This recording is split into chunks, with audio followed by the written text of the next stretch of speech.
Good evening, everyone, and welcome to your Wednesday evening. A special treat tonight, which I'll get to in a moment. But let's first just briefly recap on the race from last week. An outstanding effort from Lucas Marshall, taking out the win there, followed by a very tight battle for second from Benny Vintner and Paul Britt. But the outstanding performance of the week went to Steve Lewis with an outstanding finish from the Pro-Am. But the wet racing at Watkins Glen is behind us now, and we've gone to the sunny land of Japan, and we are going to be watching our race tonight. 2 30-minute races at Suzuka.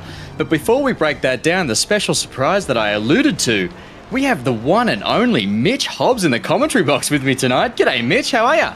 Oh, g'day, Matty. Hello, everybody. Yes, it's an exciting one, and then I checked what the format was, and I had a cry. That's what's happened here. I had a cry. I saw a reverse grid top 12, and I'm like, oh no, what have I got myself in for here? Yes, we've welcomed you back with a bit of a stitch-up, I think. These races are super tough, not just to call, but I think even tougher to drive in. I think short races are French for carnage. I'm not too sure, but... mate, there's a lot of people already in the chat that are super happy to see you here. I think it's been a while between drinks for you in the commentary box. I scrolled back. I think the most recent one I could find was maybe about a year ago. Oh, I would have hoped it had been a bit more recent than that. I thought I did something earlier in the year, but that's what happens when you take on a different role in OR. Well, too right. We're stoked to have you back, mate. And obviously we've had a bit of a rolling cast these last few weeks with the commentary, but it's just all the more fun. It feels like a bit of a talk show between me and Squirrels, hosting a few different people, but it's great to have you on board. As always, we've got Mr. Benny Hignett on the cameras tonight, taking us through our qualifying. Currently sitting up the top is Ryan Anderson, but we're only really a lap or so in, so we should see the times begin to roll in. What's your go-to on these short, volatile, reverse grid type races, Hobbs? Are you more of a long endurance race type fanatic, or do you prefer, despite the fact you hate calling them, do you actually kind of prefer these short sprints?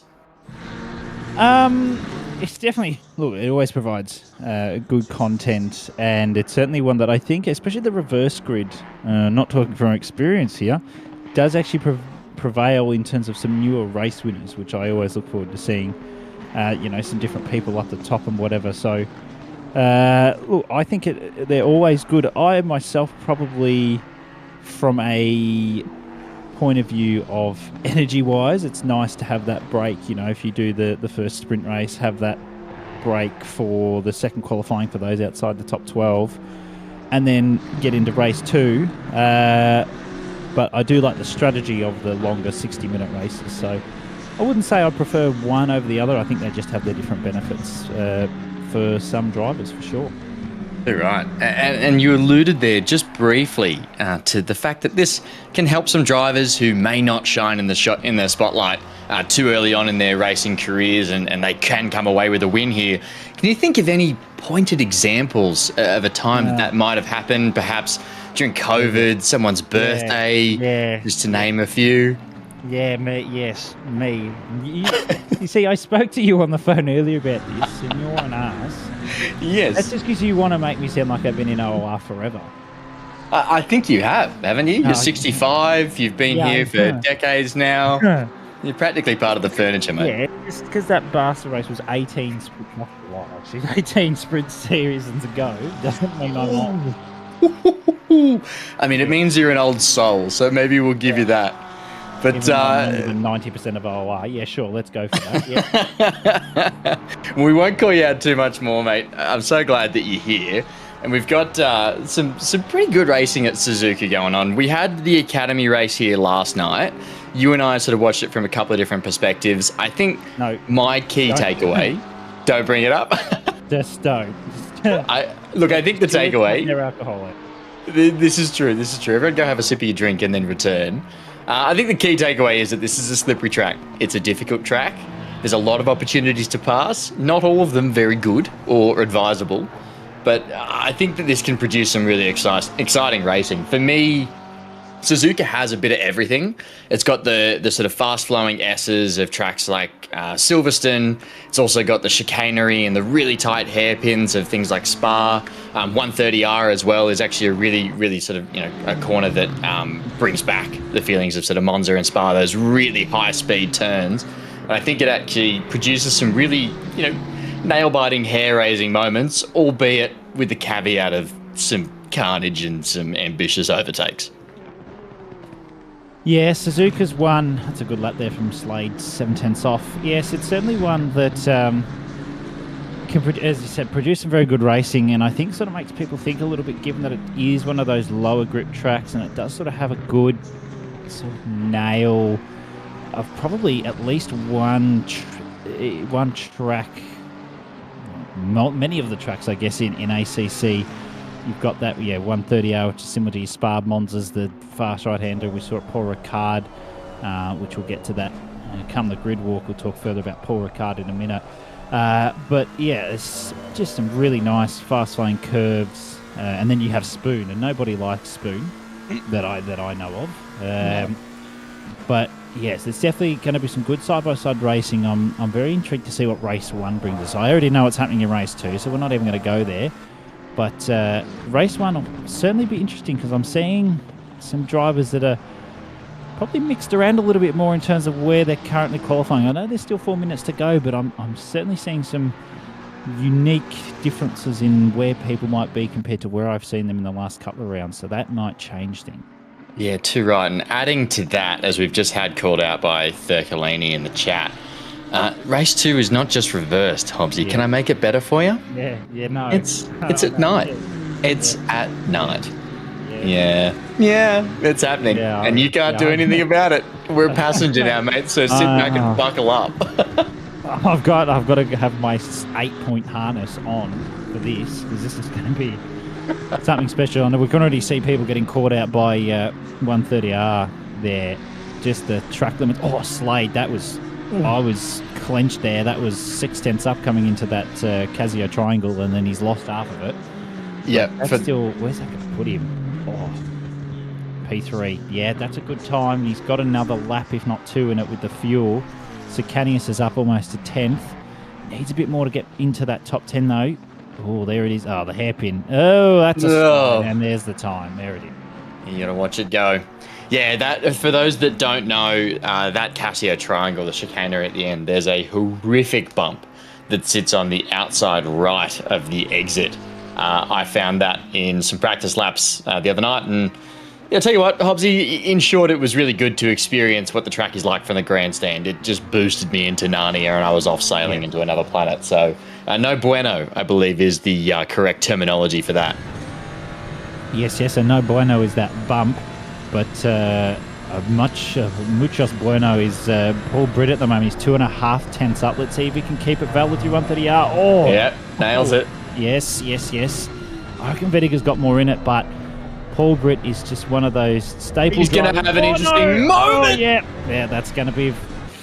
Ooh, I wouldn't be too impressed with that. I think that was Sicanius potentially. It looked like Sicanius's McLaren there, just going off, hitting the wrong side of that curb.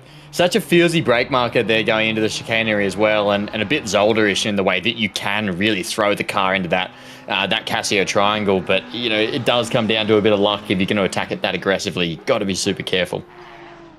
Yeah, the chicane's always a nasty one. Boscovas goes, oh, wow, that's a cracking time. 3/10 off for Vettiger there. And Paul Britt, I saw him a 10th up after turn 1-2. Oh, that's lovely. Through Dunlop, let's see if he can get a good run. A little bit wide to start with. Can't quite pull the run through, but as long as he's even, which he's about there, 200ths off. Let's see if he can nail it through Degner's, and it's valid. That's most important. Degner 2, really bad exit here, really slippery. Oh, that's a cracking exit there, though. He's great exit. Nailed that. Ferrari TC really up in there. Let's have a look at the hairpin. Yep, later apex as expected. Oh, that's lovely. That's how it's done. Nice narrow exit, using all of that exit curb too. Yeah, and he'd even turn down the TC for that one. He was using a bit of the Ferrari strategies, because if you don't turn the TC down, it just becomes a lawnmower and doesn't pull you out of the corner. And let's see, Spoon. This is a good run. This is a great run here for Paul Britt. Let's see, he's on the gas early, but still makes it stick. There we go. Yeah, he's still valid. Yeah, that's rough. And we've got Pip Bokita and Lexi Bowen in the chat. We're actually going to talk about those two in just a minute, Matty, as well. Once we get onto the grid after the Thermaltake overtakes of the week. We'll have a look at those and then we'll get into something else very exciting that's Thermaltake related. Oh, a bit late on the brakes there for Britty. If he can just nail this exit, which he has done. Oh my God, this is going to be close. I think it's not going to happen for him. No, he hasn't got the drive out of it. Surely not. Oh, but if he holds it tight, nah. Oh, that's rough for Britty. He had it and he had a mid 58. Yeah. Oh, Luke Johnson, though, 3/10 up. This is going to career him up one position. Oh, I thought it might have been a gentle career. A gentle career up in one position. And Vediga, here we go. Wow, 3 right. Okay, that's. I saw 3/10 there, and I cried. And then we lost 3/10. Some interesting chat coming through while you watch these races just go down. I put a question to the chat. I don't know if you saw it in there on the YouTubes there, Hobbsy. The YouTubes, as us older fellas call it. I asked people what kind of furniture you would be, given that you are a bit, somewhat furniture for OOR now. We've had David Stevenson, Davo, g'day, fellow commentator, come through with the grandfather clock. JC, bottomless chair. Not sure I understand that one, JC. Can you explain the joke to me in chat using PG language only? Oh, no. Oh, and he's down. That's no good. Still P1. An old rock covered in a moss beard from Thurkalini. Very interesting. We've got some interesting bits of furniture for you there, Hobbs. Yeah, I don't know if I count a rock as furniture, and I don't have a beard, so that doesn't really count. But look, there's some good suggestions there. Grandfather clock. I'm not going to bring out the the search as grandfather clock on Google forgets the L meme, but just you can picture that in your mind, or don't. I don't recommend you picture that. I think I'm a little bit too millennial for that. Bowing chair from IKEA. Yeah, I like that. Rudimentary, bulk standard attire. I would assume it's a little chair. I'm going to have to go Google that after this. Go Google that. As Brian Kong rounds us out there. Oh, not far off top 10 there. What we're going to do now, Matty, time for the thermal overtake of the week. We're a little bit behind as the team at OR has been quite busy, and we'll get to that in just a second, why they've been so busy. But we're going to have a quick look at the thermal overtake for round 1 at Paul Ricard. So clip A, Matty, we've got Stefan Bachtold and Rotatori into the second to last corner at Paul Ricard, and this is a cracking overtake. Yeah, nice little send up the inside here. We're watching the Porsche here of Bachtold, goes up the inside, manages to make it stick, bullies Rotatori out of the way and says, no, this is my track, thank you. I'll be taking that. Yeah, that was a cracking little overtake. Marshy, no comment on that one, mate. But yeah, that was a good little move. He had the room there and got it done nicely. And clip B, again, involves Rotatori, unfortunately, on the receiving end of another overtake as Tim Gobe follows him down the straight, which is about 400,000 million miles long, as we know. And the Mustang's got the slipstream. We all know where this is going. Yeah, absolutely. The Mustang summoning all the power of the bald eagles behind it. That's right. Put the legs on and go for a bit of a run here. They are wheel to wheel up the straight, but we know just how much pace the Mustang has, even though the Ferrari's got the slipstream going up the inside. But wait, what do we have here? A rut roll.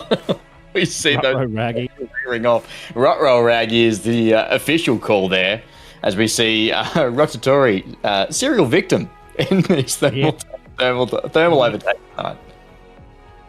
Yes, that was a bit of a rough one there, but Gobe took control of the situation nicely. We've got actually a view from one of the drivers. It's Million Taufik against Samwise Holmes down again the 400 million mile long straight.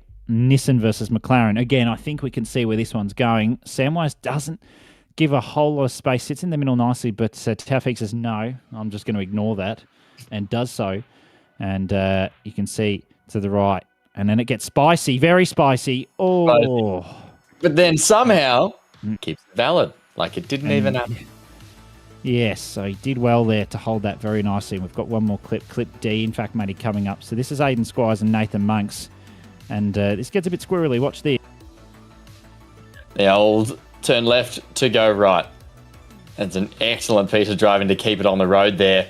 Managing, as you see up on the right-hand side, going side to side with the Aston of Monks. Manages to just tuck in there, stay ahead. Some very, very classy driving from Mr. Squirrels.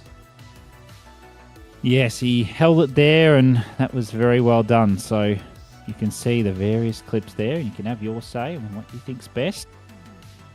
Yeah, what do we got in the chat? I'm gonna sit with, I think 3 or clip C for me. The Thermaltake overtake is quite stylish up the inside.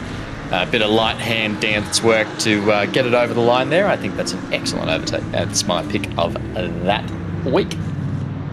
Yes, I think I'd probably agree. But if I had to pick one that wasn't the same as yours, because we've got to be different sometimes.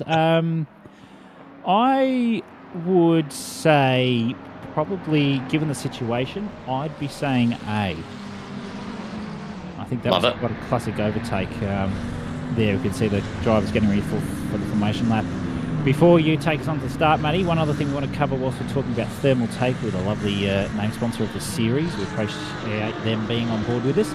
This weekend down in Melbourne, Matty, is PAX, and OLS teamed up with Thermaltake, and we have a stand at PAX. I don't know if you know about this. I'm sure you do, because you know everything.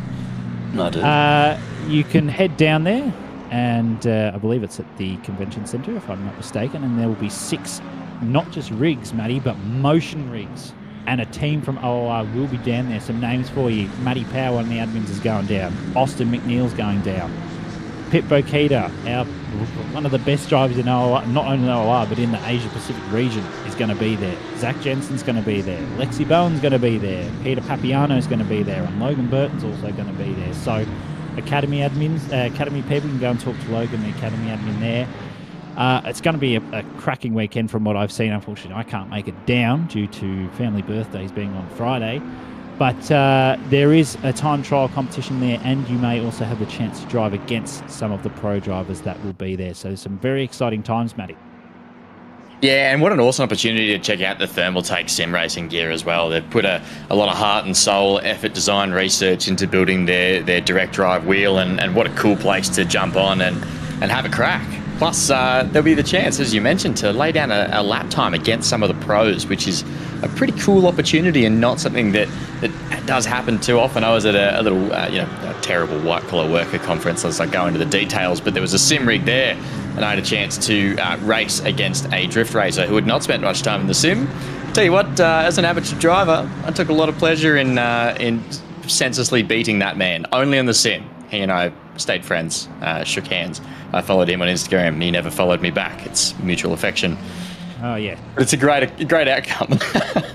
Yes, and it's your time to shine, Matty. It's time for the start of race 1. Have fun with it. Race 1, 30 minutes we have at Suzuka. This is going to be tight, and it's going to be rushed, and we're going to be looking for every position we can get.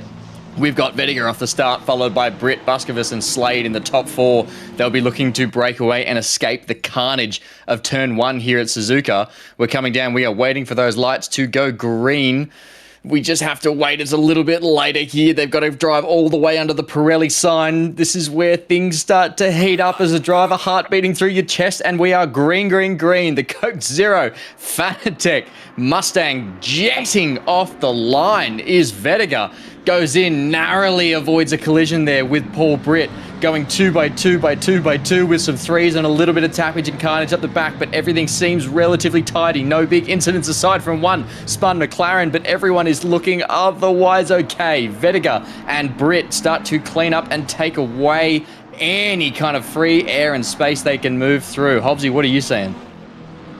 Yeah, it's a couple of unfortunate little taps around the back there. Someone didn't hold their brakes, but other than that, I think that was a really clean turn 1-2. I thought Britty might have had a chance there in Vettiger, but couldn't quite sneak up the inside into the S's, and probably was for the best. So seeing some drivers coming on through now, Vettiger holding through, Slade up into P3, and Buskovus is still there with Luke Johnson, who is careering behind him, and will look for any little mistake that's made. Oh, that's a dive down the inside. That's Saxon Hayes. Great move from Saxon Hayes.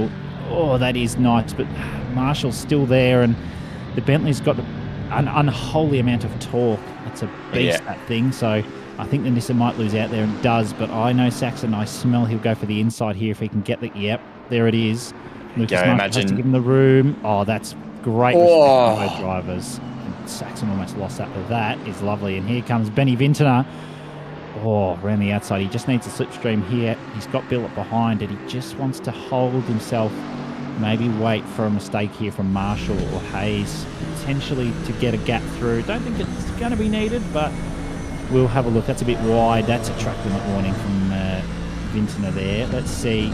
Later on the brakes, and this Marshall just gets the curbing there nicely and just sits himself there. Might need just to sit in the slipstream a little bit and use Hayes to get away from Vintner behind, but overall that's a relatively clean start. Yeah, check out the gap as well between these two packs. It was looking like a 2 or 3 second gap, but it's now actually been shrunk down. Layla Bell sitting behind Billet by about 1.5 seconds is the biggest gap that we have in the field at the moment. Everyone else really, really tight. We saw Lucas Marshall last week take out the win in the Bentley as well, which was unbelievable to watch in the wet at Watkins Glen. But here, very, very evenly matched with the JDM police car of Saxon Hayes. The two of them, after an excellent pass from Saxon, now sitting in almost in lockstep as we just go through these first couple of turns and into Dunlop. Yeah, some funny names on this track. Yeah, I know that. Yeah, there are some real funny ones. Degner 1 and 2. Don't know where they came up with that, but yeah, Dunlop and the Degner 1-2 section is a real nasty one if you get wrong. And you can just see Marshall there. I thought he might have moved across there to try and cover off Vintner and didn't. Doesn't probably need to. He just needs to probably sit in the slipstream of... Oh, that was almost a kiss on the rear. Didn't even take him to dinner first. That would have been not very kind. But down the straight towards Spoon. Let's see how this one plays out. You can see Slade's pulling away only a little bit, but it could be enough there from Buskovich just to break that slipstream. That's all he has to do, especially when he's in a car that has minimal top speed as per the Lamborghini. Yeah, a car that I haven't really driven outside of a brief stint in career mode at the very early days of my ACC exposure. Not one that I think I'd step back into willingly, but Slady just looks like he owns the road with it. Driving really, really well at the moment. 0.7 behind Paul Britt here too. Vedica coming into the Casio Triangle. You can see just how much curb you can take there on both of the apexes as they go sailing through. The trick is trying to maintain as much grip as you can here. Both drivers moving to the inside. Paul Britt presumably right on the behind of Vedica. And we've got a fastest lap there, a 1:59.5 in race pace. Obviously 30 minutes worth of fuel, so not insanely heavy in the car, but taking it really well. Heading into turn 1, first corner, cleverly named. Wonder how they came up with that. Cars starting to space out. This is a bit like Silverstone with the Maggots and Beckett's complex, I think, Hobbsy, in the sense that you've got to stay on that ideal line. If you get off it, you've lost all pace and any sense of trying to stay ahead of the car behind you. Yeah, that's right. Just got to be mindful. You can see Saxon's just holding on nicely here. We can see a couple of cars pulling out in front. Slade's just dropping back from Britain, not by much, but enough that could impact him. You can see a penalty coming through. Lucas Keys has got a 10-second penalty. Lucas is being naughty again. Alex Pasca Armstrong here now, just following Kyle Billet, former academy driver, if I'm not mistaken, but we told him he was too fast and he needed to go to sprints. And here he's doing very well, almost sniffing for a top 10 here. And if somebody in the chat wants to correct me, I do believe it is reverse grid top 12. And if that's the case, he is on at the moment, still 25 minutes to go, so could change for a provisional hole for race 2. Absolutely. So we see Lucas Marshall still just sitting in the Vintner Hayes sandwich. A little bit of space either side of him, but, you know, coming down through Spoon, has enough room to breathe. I can see why they call this corner Spoon, because it's almost like being force-fed loss of traction. It is so tough to actually try and get any kind of grip there, and you have to just display so much patience on the throttle there, trying to make sure that you're not accelerating away and pulling away too early and then just going slipping out from under you. We're going to get a bit of a replay off the start here, Hobbsy. There's going to be a lot of action, but pay attention to the Porsche that's just gone off left up ahead. Manages to stay, but there's a bit of kisses and some knocks of the Beamer and the green Macca, and then we've got another Macca sideways. Everything going on here. I think that we did well to avoid some major carnage. Yes, but why are we going 3 wide into turn 1 is my question. You know, here we are, and into turn 2, that was bound to happen. You can see Paul Britt there. He's no slouch, old Paul. And I know you're newer to OR, Matty, so you probably don't know some of the more known names in OR that have been in for quite some time. And Paul Britt is no exception. That he's been OR for quite some time, and he's always been pacey. 59.1 in race trim. That's disgusting. That's even on 30 minutes fuel. That's almost quicker than his quali time. Let's put it that way. Yeah, that's ridiculous. He did have a bit of a break, so I don't know too much about Paul Britt's history. No, he's incredibly fast. I've obviously witnessed this myself, but give myself and the viewers a little bit of a history lesson on Paul Britt, where he's come from, and, you know, do we know why he had a break? Was he off doing a bit of a training camp, perhaps, trying to find extra pace? Was he off conquering another game? Who knows? Maybe he dove, head first into Assassin's Creed for a bit. I'm not sure. Yes. He's talking about me there on Assassin's Creed. I feel targeted there. No, Paul has been in OR for quite some time and came in as part of and joined up with Laundry House Racing, which is a team consisting of a couple of OR drivers. In fact, you've got Terry Wright and Andrew Lawrence, and Pip Bogita was in there at one point as well. Andy O'Hara was in there as well. And he's been in, and Matt Lamb as well, and he's been in there for a very long time now. And I think he just took a bit of a break just from racing in general, busy with work and stuff like that. So it's good to see him back. I think he's sort of realised that there's, you know, a next step coming in the sim racing, you know, side of things in terms of games, whether that be LMU, whether that be ACV, whether that be iRacing. So I think he's just looking to get his final say in on ACC and give it one last shot and have a bit of fun. I think that's what he's here for now. And speaking of here is Saxon Hayes. A bit of skill issue racing on skill issue racing here. Loopty, wow, excellent. That's incredible drive out of the inside line there from Loopty. Finds all the grip and more and pulls away from Saxon, leaving it for dead. That's what happens when you drive racing. As Pips selected nicely in the chat, how to get grip in the spoon corner. Step 1, select the Porsche. That's right. There is no step 2 as well. That is the step. Okay, I must have missed that one when I was prepping for this race. No car swaps midway through, so I'm going to have to live with the Macca. Sorry, Pip. Maybe next time. Ask for, you know, I should be driving. We see everyone slamming that right curve into Degna 1. Just an incredibly fast corner, and it really is all confidence, all pace, and then try not to die, pretty much.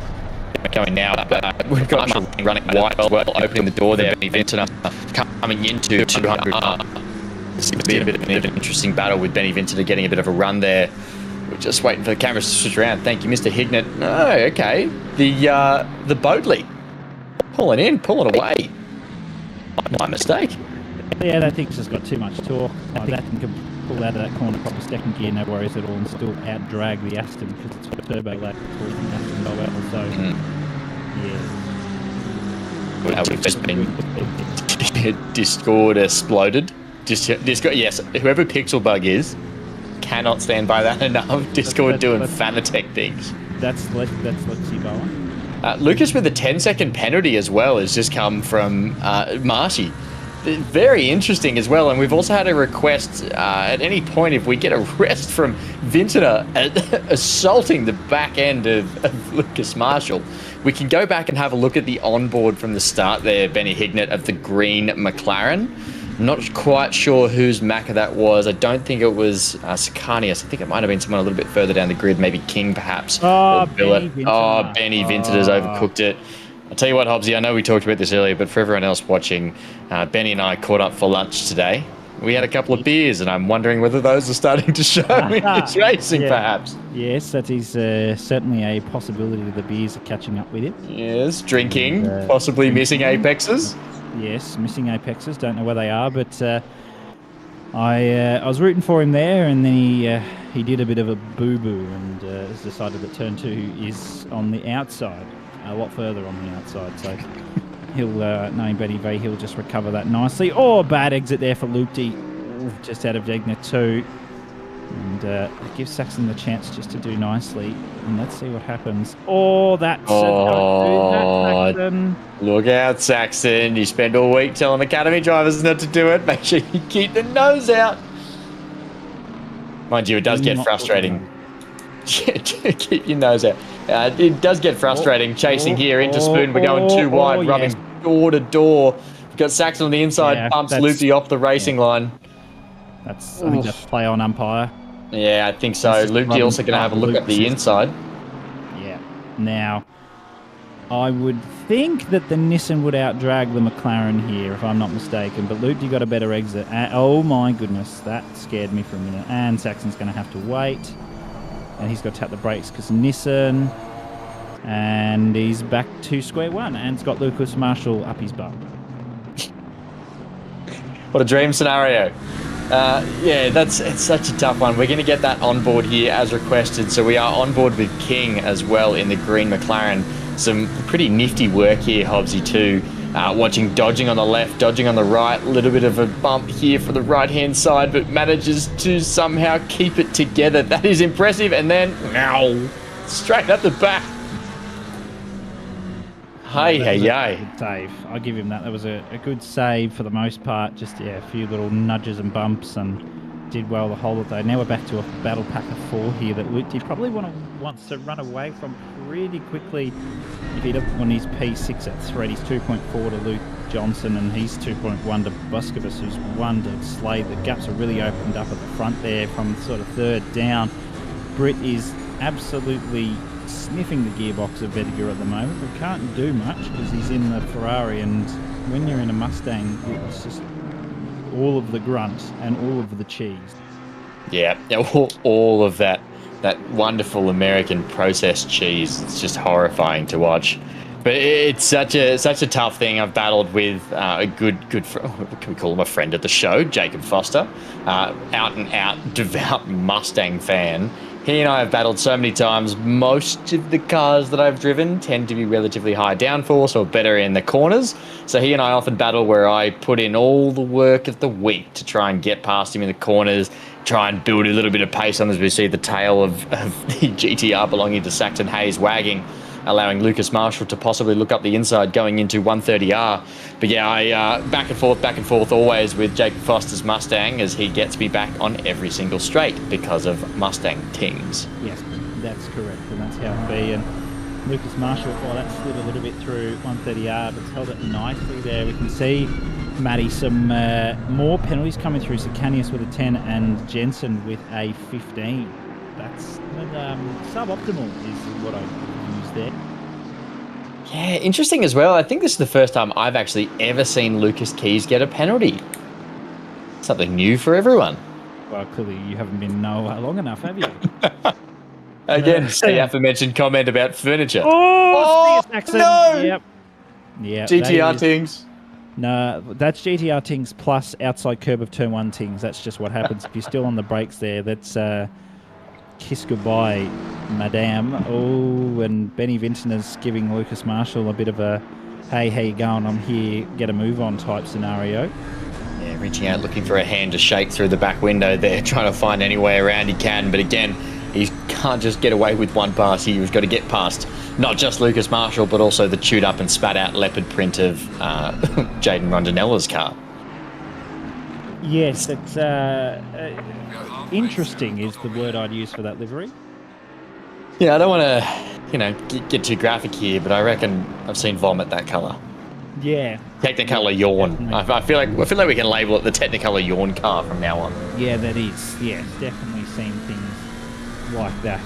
And good exit there from Loopty with Marshall just in the slipstream. We'll see what Vintner can do. I'd say Vintner just needs a bit of patience, I think, is the key here. Somebody needs to make a mistake. Vintner doesn't have to do any defence. He can push his nose wherever he wants, mind punt people and whatever. Marshall is the one that's probably in the biggest predicament here because he both A, has to defend and B, has to attack. So he's in a real problematic situation here and he needs to get past Rondanella immediately, basically, and he was looking for something there. So we have a quick look at what happened to Saxon. You can just see that curb and, yeah, sayonara. Holds his brakes, though, well. One of your favourite mantras here. Hold your brakes, Saxon, or well done, stay out of trouble, don't cause any further incidents. Academy drivers, if you're watching, that is exactly how it's done. And then safely rejoin in the procession. Yes, correct. Too wide, dude. Yes. Oh, Marshall needs a good exit and should get it because Bentley, they didn't have to say, Bentley will just absolutely romp him on the exit and does. And now he's Rontinella, bit of a bumpy exit there. Yep, sliding. He's got threat behind. Vintner is there with his Motul Aston. Doing the right thing. I think Marshall should have the chance now to pull away because I think Lupti's just been taken out of his rhythm a little bit with that move. And it's one of the toughest things in sim racing. Once you get out of your rhythm, it's very difficult to get back into it, especially if it's really early on in the stint, which thankfully at least is over halfway through the race now.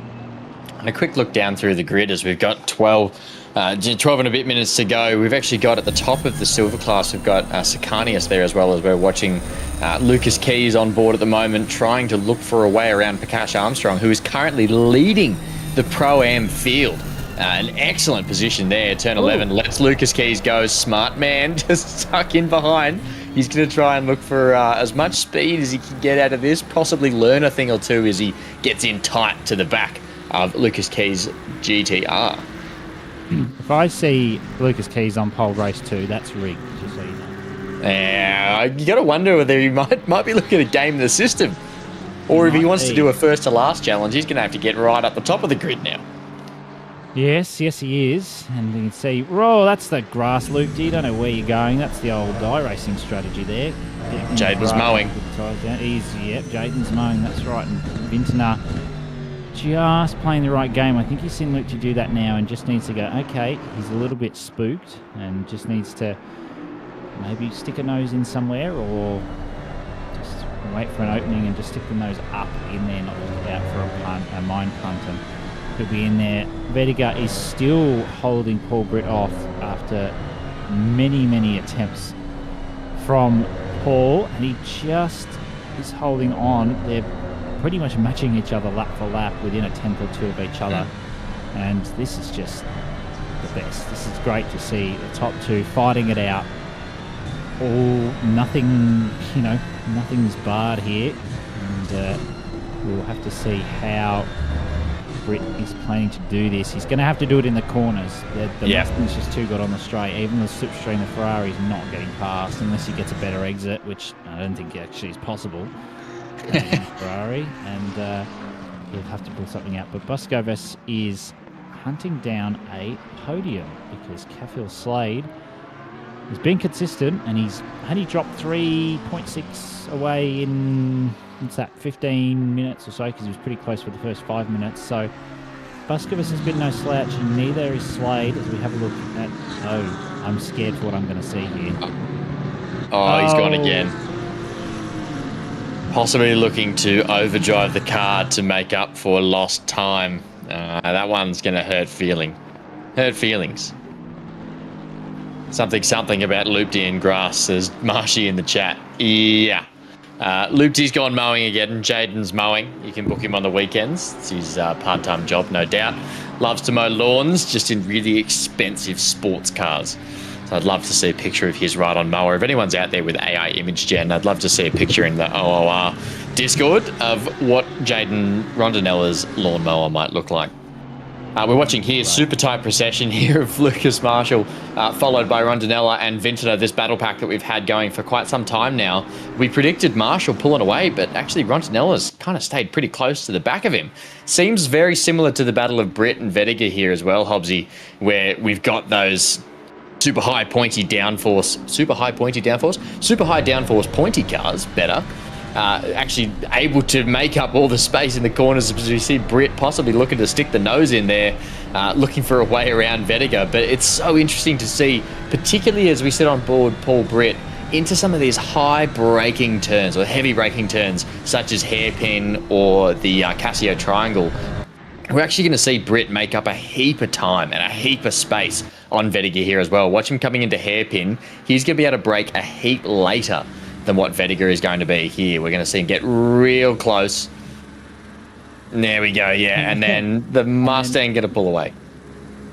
I was going to say, that's, yes, as Lexi Bowen pointed out there, even though it's Weziar's disappeared off the screen, Weziar does have a drive-through, I suspect, of track limits. Oh, Vintana, that's a mine punt and a half. Can he get the exit, though? No, because turbo lag exists.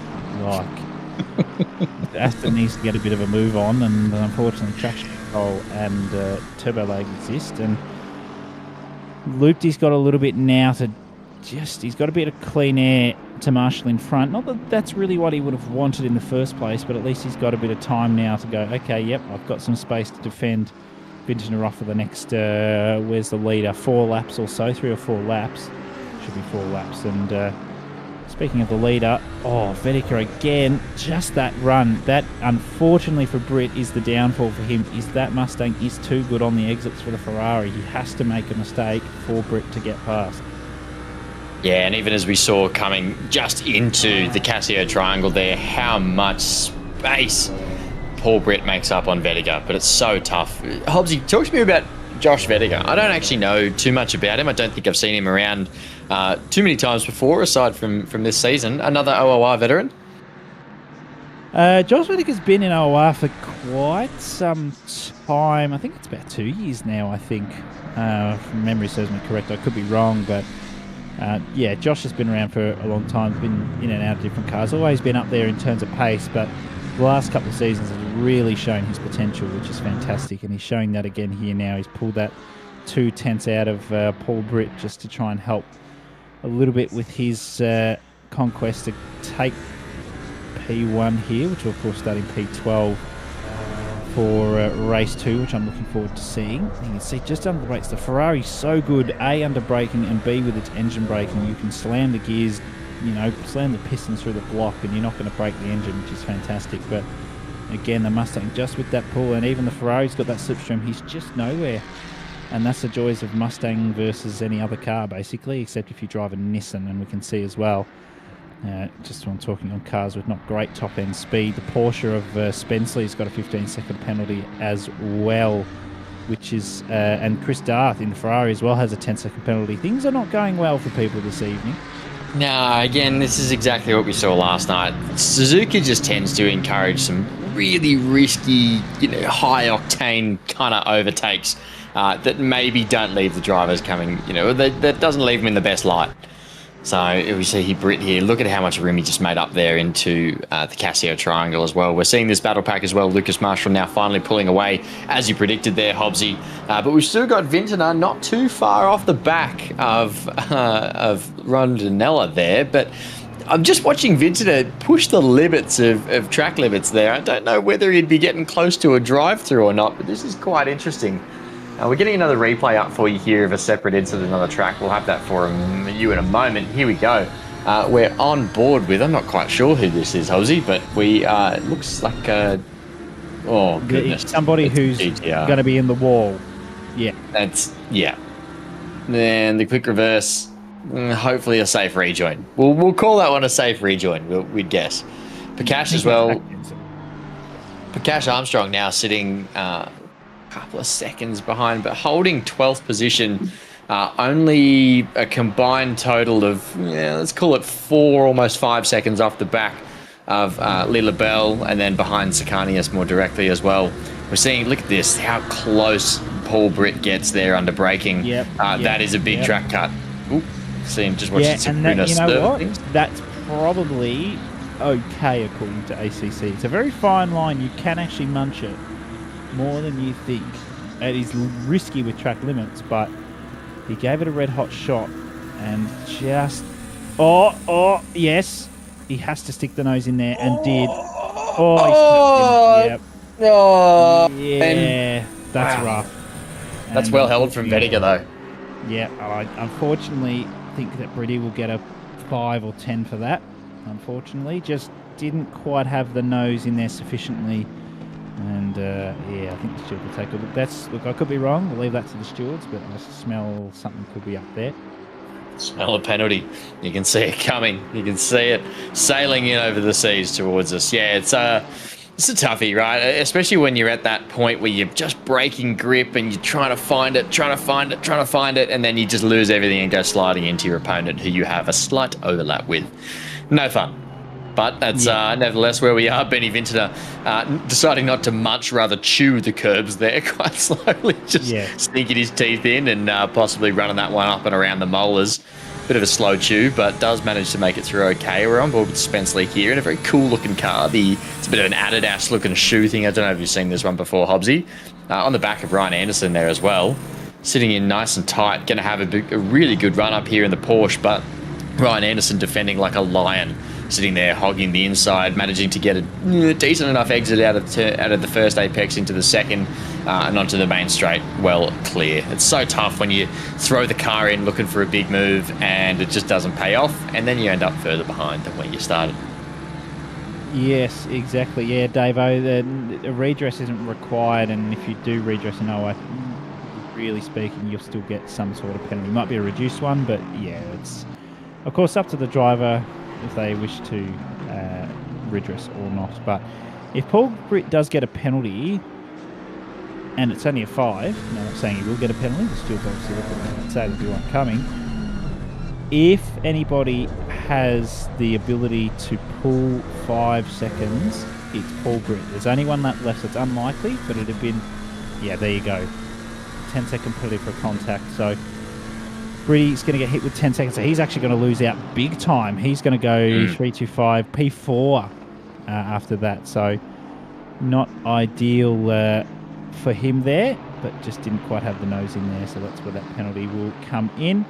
So that'll promote Vediger up into P1, Slade into P2, Abuscus into P3. I don't think Johnson's just out of the range there for getting up into 4th spot. Oh, and that's a bit of tap there, the graph for Lucas Keys. Lucas Keys, having started in 15th, is now right on the back of Benny Vintner in 8th. Yes, that's correct. Now, I don't want to alarm anyone here, but Lucas Keys at this rate will be P2 for race 2. This will create a bit of an interesting battle pack up the front, I should imagine. Yes, correct. Lucas Keys here, though, just holding nicely. If he's going to hold for another, he's still got another lap to go, I believe. So whether that will impact upon where he starts the next race, it could do. Hopefully he gets a couple more positions. He's got Benny Vintner and Jaden Rondinella to get past, though. Lucas Marshall is very clear of that pack now, 2.1, probably 2.2 or 3 by the end of this sector. And yes, Lucas did start in last, so he's had a cracking race to be up inside the top 10 in half an hour, and Paul Britt's got to drive through for track limits anyway, so that's it. Oh, there it goes. Well, he'll be starting a little bit further down the grid, and yes, sorry, the 15th for Lucas Keys was where he ended up after the T1 and T2 incidents. So, yeah, started last through. It's quite impressive as usual, the usual stuff that we're expecting to see. Getting nice and tight on the back of Vintner there, having a look under the spoiler, checking everything, even the boot latch at this point. Looking for any way around, but I don't know if he'll find it. Vintner has the pace and he's holding up tight to Rondinella, mind you, actually sitting a little bit further back than what we saw him just before. Rondinella looking to hold this position for as long as he possibly can. He's only got 20 seconds of the rest of the lap to go and he's done. I'd imagine after the earlier battle with Saxon, he's quite happy to be where he is. He put Saxon off his game, perhaps. It's going to be a tight one coming down the line, but I think we're going to keep this procession as it is. Vintner now defending quite heavily, not letting Lucas Keys get a sniff of any way around. Lucas Keys avoiding the grass that time, but Benny Vintner finding it. Commentator's curse, he's going to go around the outside, and he's off.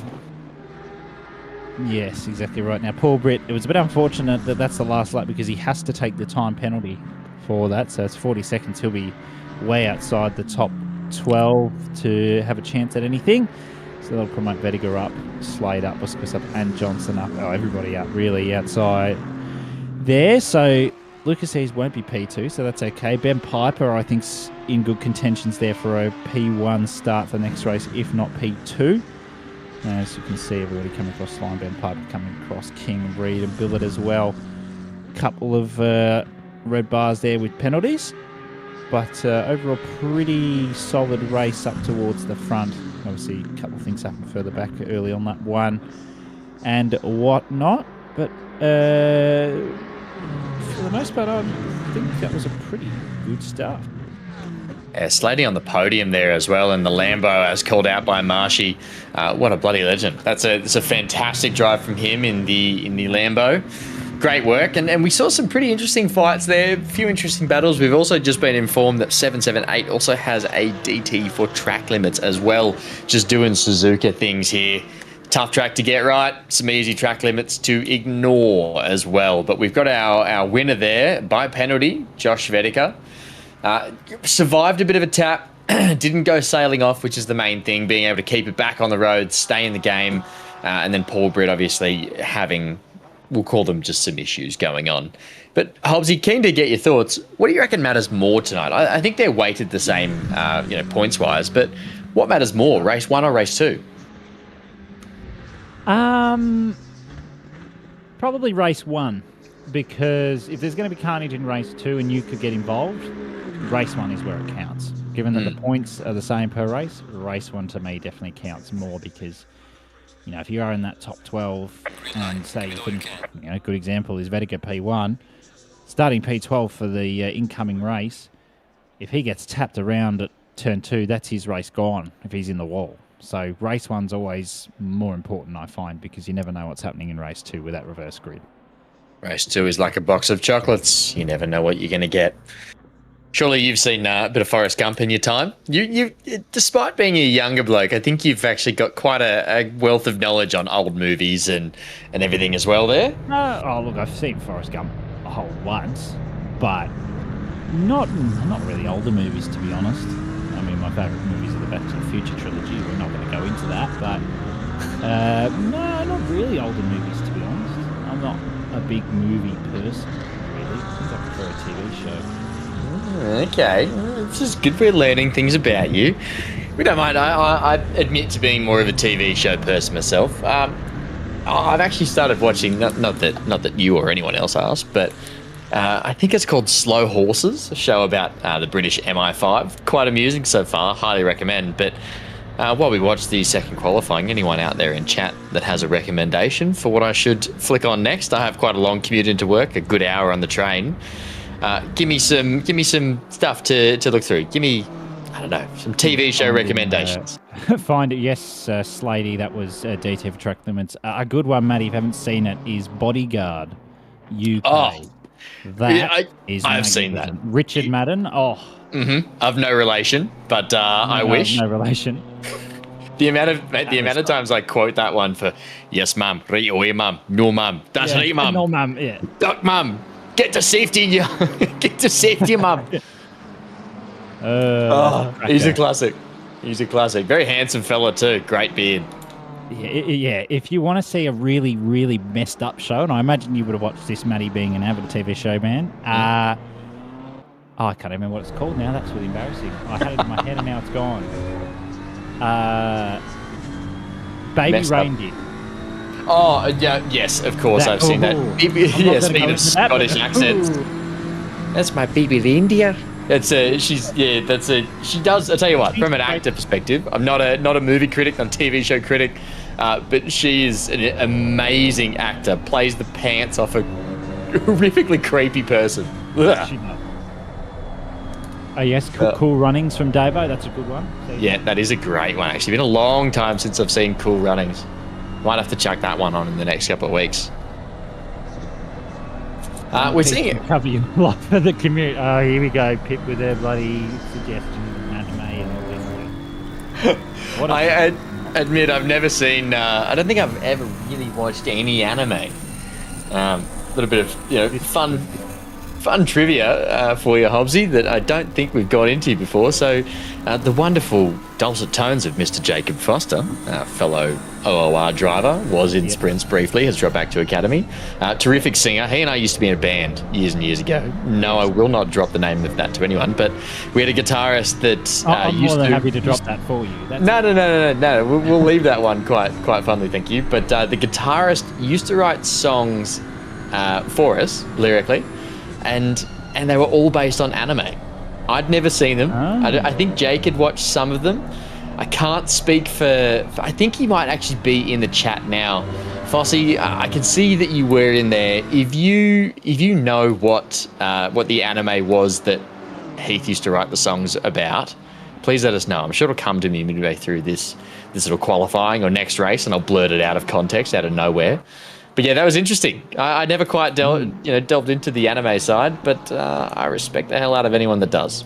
Good for you. Yes, absolutely. And Marshy thinks I would stoop as low as to watch bloody Coronation Street. Why would I watch Coronation Street? Coronation Street. It's Coronation Street. Oh no! Just saw something on the replay that scared me, Matty. I saw something on the replay that scared me. We're coming snapping back to earth. Fast slap for Ryan Anderson. Currently sitting at 2:01. We are at 9. Oh, I can't look. I can't watch. Parked on the apex. Yep. That is a prime example of when is not a good time to hold your brakes. Yes, that's... Well, he should be holding... Oh, Fossey's got 2 shirts up for grabs. I'll have that. Yeah, actually, that's good to know. There are 2 band shirts that remain. My Hero Academia. That's it. I don't know if anyone actually watched My Hero Academia. If you're obsessed with that anime and wished that some random pop punk band had written a song about it, flick me a message on Discord and I'll send you a link. Yeah, seriously, Ferox, I know. They were dark times, mate. Dark times. He's seen the light, though. He's seen the light.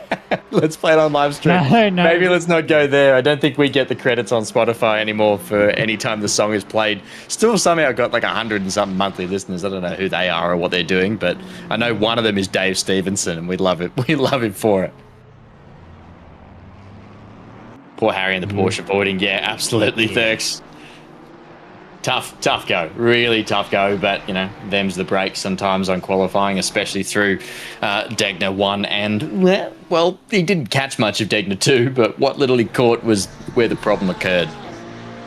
That Porsche was about to get smashed, yeah, absolutely, Stevo. Yeah, he was, I was a bit scared there to see Wes Yao come across the line invalid there, unless he was just doing a warm-up lap, which is certainly possible. George Sacanius currently sitting in P2. Daryl Lim, a OR steward, 2 minutes 0.7 in his beloved Audi, aka a death trap. When he asked me what I think he should drive for this season, I didn't tell him Audi. Let's put it that way. Yeah, well, he had some trouble last week, didn't he, Daryl Lim, at Watkins Glen. Ryan Anderson actually posted a fantastic compilation of all the time that he spent facing the wrong way on the track. Some pretty spectacular photos, but yeah, it's such a tough car. I still haven't even driven it, so I do actually need to jump in and give it a little bit of time because I know Saxon is an avid fan. Give it two laps and you'll go, oh dear. I miss my Aston. Yes, that's correct. Oh, that's a... whoa. That's Griffiths. Blakey, what are you doing? Is it? I think so. I think that was Blake Griffiths. Brian, it was Kong. Brian Kong. Sorry. Brian. Jeez. My mistake, Blake. I'm so sorry. I was about to tell you to buy an Atlas, but it's Brian Kong who might need a map. Map of Suzuka there. Blake, how rude. She's the one that schedules you for these commentaries, Matt. Come on. She does. She keeps putting up with my shit, and I really appreciate it. And we've just said a bad word on stream. God, there we go. I told you not to say the bad word. You bullied me into this. There was no chance that I was ever going to swear on stream. Oh, replay. Oh, that's a save. Oh, that's a hell of a save there. That's Ryan Anderson. Hats off to you, mate. That's a cracker. Just another, actually, I've just thought of a movie after seeing what Tarks has said in the chat there. The Day of the Jackal. Django Unchained. If you haven't seen that, what a movie. Oh, no, I've seen Django Unchained. I watched that, I reckon. Gee whiz, that would be maybe about 4 or 5 years ago now, I think, the last time I watched that. Yeah, it's been a long time. Another one that is fantastic, and I'm going to use another naughty word, but Inglourious Bastards. Oh, my God, what a movie. I can't believe that you just put a swear word out there. We're going to lose our PG rating. This is YouTube. We are. Oh, that's a cracking lap there from Ryan Anderson, though. P2. Hello. Look at it go. Bit of a night driver. Oh, actually, no. There you go. That is a movie. Driver with Ryan Gosling. One of the best soundtracks in any movie I've ever seen. If you have not seen that movie, go watch it tonight. Don't care what's on tomorrow. Put it on. I'll find you if you don't put it on. Okay, you don't need to threaten the audience, Matt. That's a lot. That's a lot going on there. I'm just going to be walking into houses, putting it on stream, and then just leaving. That's it. The viewership is going to go through the roof. A movie night? Or I don't know. Hey, Driver would be a great movie for OOR movie night. Maybe the movie night can be post-PAX, which, as a reminder, is going to be this weekend down in Melbourne. The master of Segway. We are here, Hobbsy. Here we are. But there's going to be quite a few people from OOR going there. As a reminder as well, the Thermaltake stand is going to be pairing up with OOR to actually put on a bit of a show and show off some of their sim racing gear at the PAX Expo. Hobbsy, tell people what they're going to be driving on. Once again, it's not just a direct drive wheel, but what's the extra sauce? Well, the extra sauce is there's two extra sauces here. There's the motion rigs that they've got. That's spicy, and that they get to meet some of OOR's finest and most loyal. What's the word? Members. There, I'll English eventually. I had a mind blank there. You can go and meet one of the admins. Matt Powell's going to be there. You can meet Austin McNeil, who's always up there in the results. Pip Keita, well, for those of you that have been in OOR for longer than 5 minutes will know who Pip is. She's one of the best in OOR, and not only OOR, but the Asia Pacific region. Zach Jensen's going to be there. Good bloke, Zach. I met him last year at a Motorsport Australia LAN event that I was participating in. Good bloke. I never met Lexi. Why has that not happened, Lexi? You need to make that happen. Lexi's been in OOR longer than I have, Matt, and that's saying something. That's an achievement. And Lexi's younger than me, so let's just very fantastic member, Lexi. Peter Papiano, the same. Peter's been in OOR longer than me, I think, as well. And of course, Academy admin Logan Burton will be down there at the convention centre as well. Yes, Paul Britt has just pulled something magical out. There he goes. Right up at the top. We've also just seen, well, I've just seen on my screen that no one else can see. I've just done a quick search of the Poeng armchair that Benny Hignett put up for us before. Yep. It is the most accurate thing ever. It's like someone took a rocking chair and made it Gen Z. It's the most Hobbsy piece of furniture I've ever seen. I need to look at this. I don't know whether I can post links in the YouTube chat. It might not. It's not going to let me. What is that? That is you in a piece of furniture. For anyone that missed it before, it's the Poeng armchair. I don't know how you called that out so quickly, Mr. Hignett, but that is the most incredible call. It is the most Hobbsy piece of furniture I've ever seen. And quick call out as well from Dave Stevo. Yeah, Paul Britt's last chicane is so fast. He's so good through the Casio triangle there. And that's what we saw in the last race as well, when he was hot on the tail. Now that we're getting back to actual racing talk, because I forget why we're here sometimes. Yeah. But, going through that last chicane was where he was making up all the time on Vertigo. And it was more about the exit speed and just trying to get the Ferrari vacuum cleaners. We see Spenceley going sideways through Degner 1. Amazing drive there to keep it on the track. What a lap he's on so far. Holding it together for a 2-minute 0.7. He's only just slightly up, coming through the cleverly named hairpin. Decent exit, but not quite good enough to stay on board with his best. Must have got a really good run out of there last time as he comes into 200R. Going to go into Spoon. We're going to watch this track force feed zero traction into the Porsche. But apparently, from what we've heard from Pip tonight, it is the best car to take this turn in. And we're seeing that now with a bit of green Delta coming out the other side of Spoon and into the straight, heading into 130R. He's only slightly up, but it is not quite enough just yet to actually gain him a position, which means that he's probably going to be sitting right there at the top of the grid. Seeing Jamie Conboy here coming in for the second race. Good man, a late entrant. Late at night at Suzuka here as well, 2 seconds up. But I think we've got some OOR Delta things going on, because last one might not have been valid. Yeah, ignore that. In the bin. In the bin, but he's going through the chicane without any rubbish. Look at him go.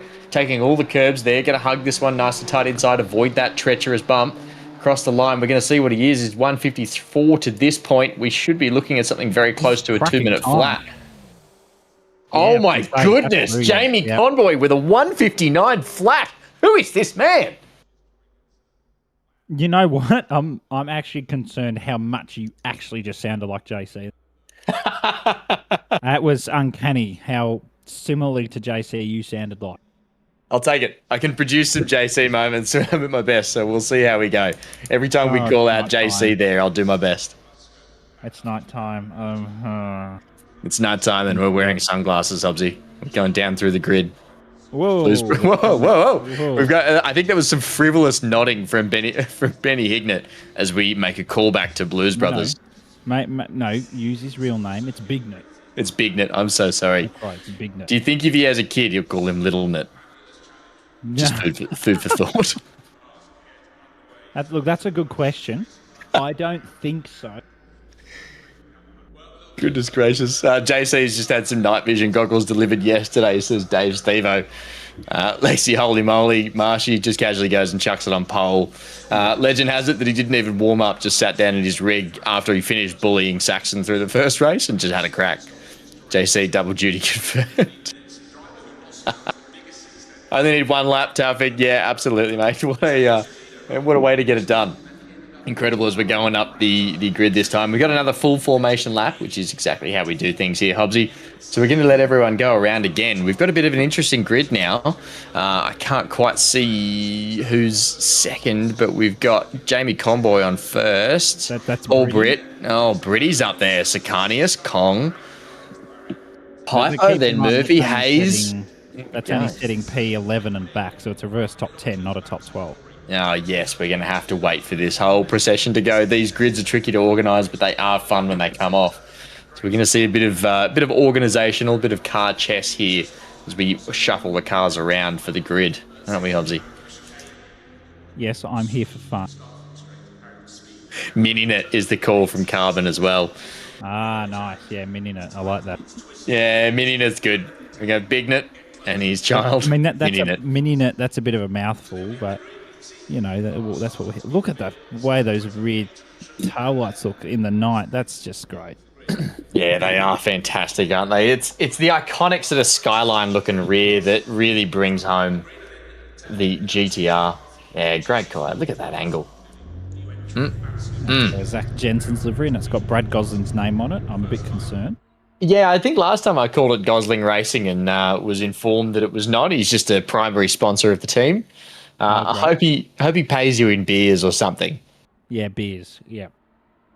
I'm gonna try and read that in one breath, Lexi. I think it's Umau Mauma.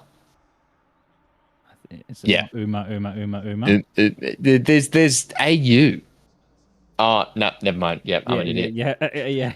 Not dyslexic. Just had too many emails to read today. But I'm recovering. Marshy, surely the stereo is pumped. The Casio calculator. What's some of the most random Casio appliances that we have here as we go through the formation lap and watch this this little procession here? The most random Casio appliance that you know of. I'm too young for Casio. Too stumped. Didn't have a Casio calculator growing up at all? I think I did, but that's nothing special. I've already had that. There was the Casio calculator watch as well. They were a good little appliance for, you know. Oh, I remember those. Yep. The Uma Musume on the car. Yep. That's in regards to the horse lady. The horse lady? Do you want to read that again? The horse. That's. Oh, sorry. In regards to the horse. Sorry, I was reading Lexi's comment about a Honks livery, and I thought. Yeah. No. What did you say? How dyslexic is Matt going after 30 minutes of chaos at Suzuka? My goodness. No. What about the beers earlier? No, I had one beer and then a mid-strength and drove, mate. So quite sensible. Benny Vintner went all the way back to Huskisson. We wanted to make sure that he was safe on the roads. Everyone, know your limits. Be respectful. Drink responsibly. Drink responsibly and responsibly drink. You have a responsibility to drink. Ferox, Mitch 80's calculator. Do you want to... Right.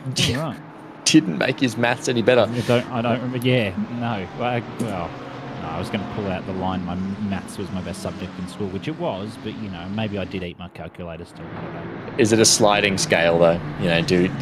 What were your other subjects like if maths was your best? Well, English was my worst, as you can probably tell. I'm the one that was reading things, Rob. Yeah, I know. My IT subjects were pretty good. Psychology was up there. Business management, I think, was that higher than psychology? I can't remember.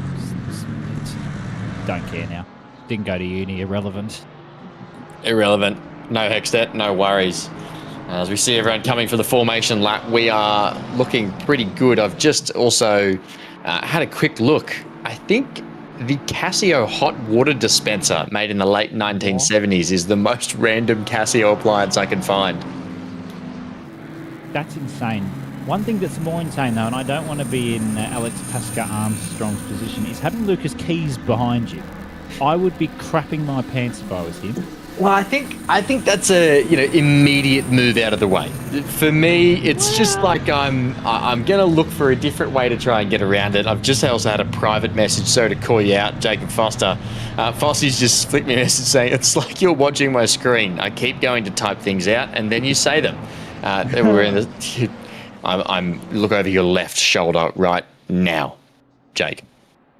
Oh, kidding. Didn't he tell you? Tell him about the camera I installed for you. Hobbsy, the people's IT man. Yeah, that's right. Never a stranger to a cash job is Hobbsy. Did you finish high school like last year? Yes. Says Marshy. Yes. Funny. Yes. Funny, haha. Funny, haha. 3 years. Jesus, is it 3 years? Oh, it'll be 4 this year. Jeez. My goodness, how are you getting around on those old knees of yours, Hobbsy? Oh, get over it.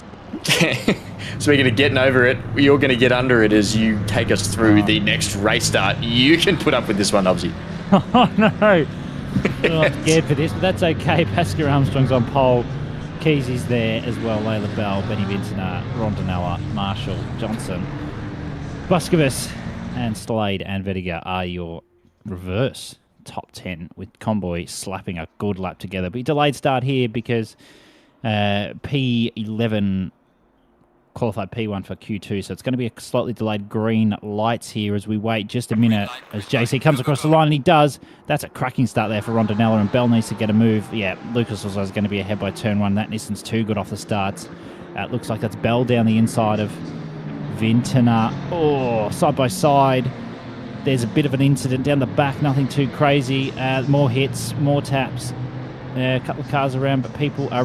Oh, no. Oh, bollocks. That's going to be not great. There's an RTG. Oh, goodness. Yeah. And then we've just got an absolute car park, as we've heard so many times before. Yeah, that's really not good. Safety car, by the way. Safety cars. Yes. Safety cars. Safety car. Benny Higgins going to have his work cut out for him as we go back through the replay there. A lot of action in very little time, so I'm sure he'll work his magic and try and get us the best view to just dissect exactly what happened there. Did you see anyone that sort of instigated the drama there, Hobbsy? Look, I couldn't really single out one car that I saw. We'll have a quick look now. Oh, goodness, that's Zach Jensen. That's Jensen, yep. We know those taillights. We know those sounds, we know that livery. And then it's got to be something. Oh, there it is. There's a sideways Porsche. Yeah. Oh, that's proper wrist snapper there. That's not buffing out. It's not. In a largely predominantly carbon car, I don't think any of that's buffing out. We're going to see something here. I think we're just behind the incident. Oh, and then, oh, goodness. How's your head? It's not, that not good. Hurt. Yep. We're seeing a safety car, though, at night under lights. Very easy to see the cars in front of you, unlike last week with the spray and the rain. Keeping everything quite sensible here. Lucas Keys now leading the procession. Safety car up the top. How good's that? Safety car's been deployed. Look at this. Very official. We like this. Here, because we're going to go green in a second anyway. No, I love it. I love it. I'm glad. Thank you so much, Benny, for going to the effort. This is absolutely brilliant. I feel immersed. So we see here, check out the light refracting off the road here, Hobbsy. We feel like we're there. If it wasn't for the comfort of my own home office, I'd feel like I'm actually at Suzuka. We're just getting another look at the incident here. Oh, no, this is going to be a rejoin problem. No. No, it looks okay. It was a three-way a little bit King got involved and just a bit of a turn, Yeah. Oh, and then everything just went belly up from there. Some good avoidance there from Vediger in the... Oh, no, that's not Vediger in the Coca-Cola car. That's someone else. Someone else? Vediger's in the Coke Zero. It might have been someone further down the grid, but some classy avoidance there. Safety car is coming in this lap. It is, which means Lucas Keys has control of the race. We're going to go for a take 2 here. I'd say he'll just go out of the final corner if I had to take a punt, and I'm wrong. Thanks for proving me wrong. Hang on, he's on the brakes. Very interesting. He's got a brake boost off to the start again to try and get a good start. Talk me through a brake boost. So what he's doing is he's got his foot on the brake and accelerator because he's building the pressure in the turbo, and then away he goes. Yeah, and then away he goes. Yeah. Because he doesn't want the car to bog down.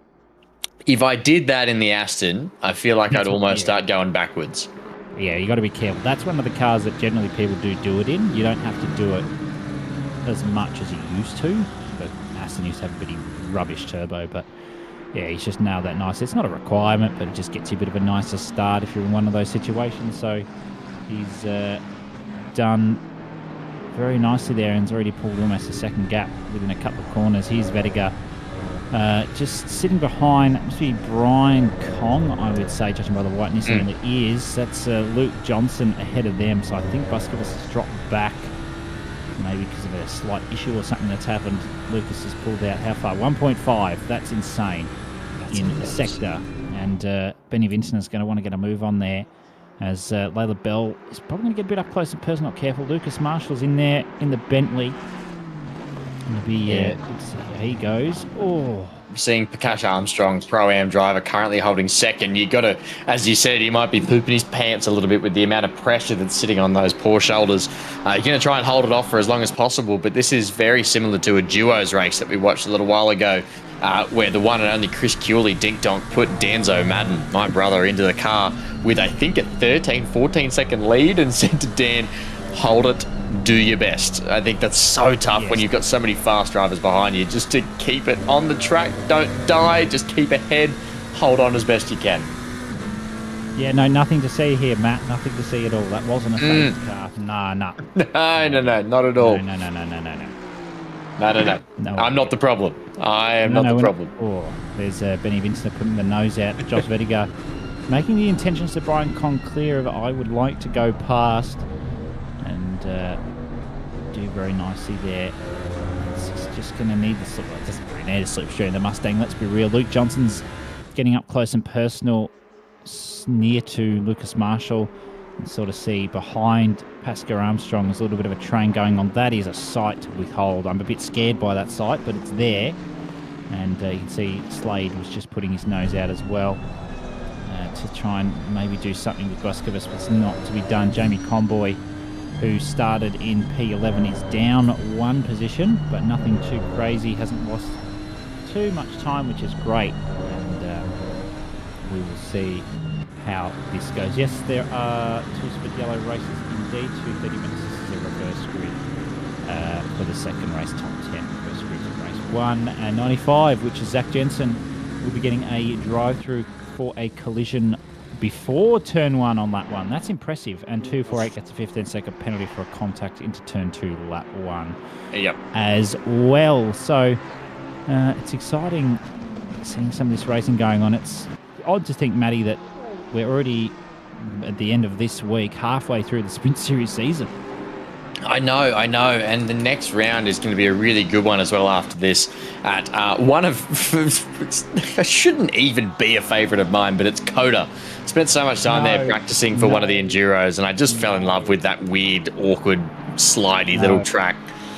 For me it's yes, but I'm missing out because I'm going to be, but I will be watching. I'll be watching from the one and only living room of Dan Madden as he puts down hopefully another excellent performance there. We're just going to get a bit of a replay on board with a lime green McLaren, it looks, sitting behind the Osprey. That's a big tap. Who have we got in that lime green there? That's a Ferrari. A Ferrari, sorry. Yeah, lime green Ferrari. I'm not quite sure who that was. And I don't know who that was that they tapped. It's the Osprey. The Osprey. I'm so sorry for whoever has the Osprey really car. It was two drivers from Octane Online Racing that had a bit of a porcupine, bit of an incident there. 64 is Blake Griffiths.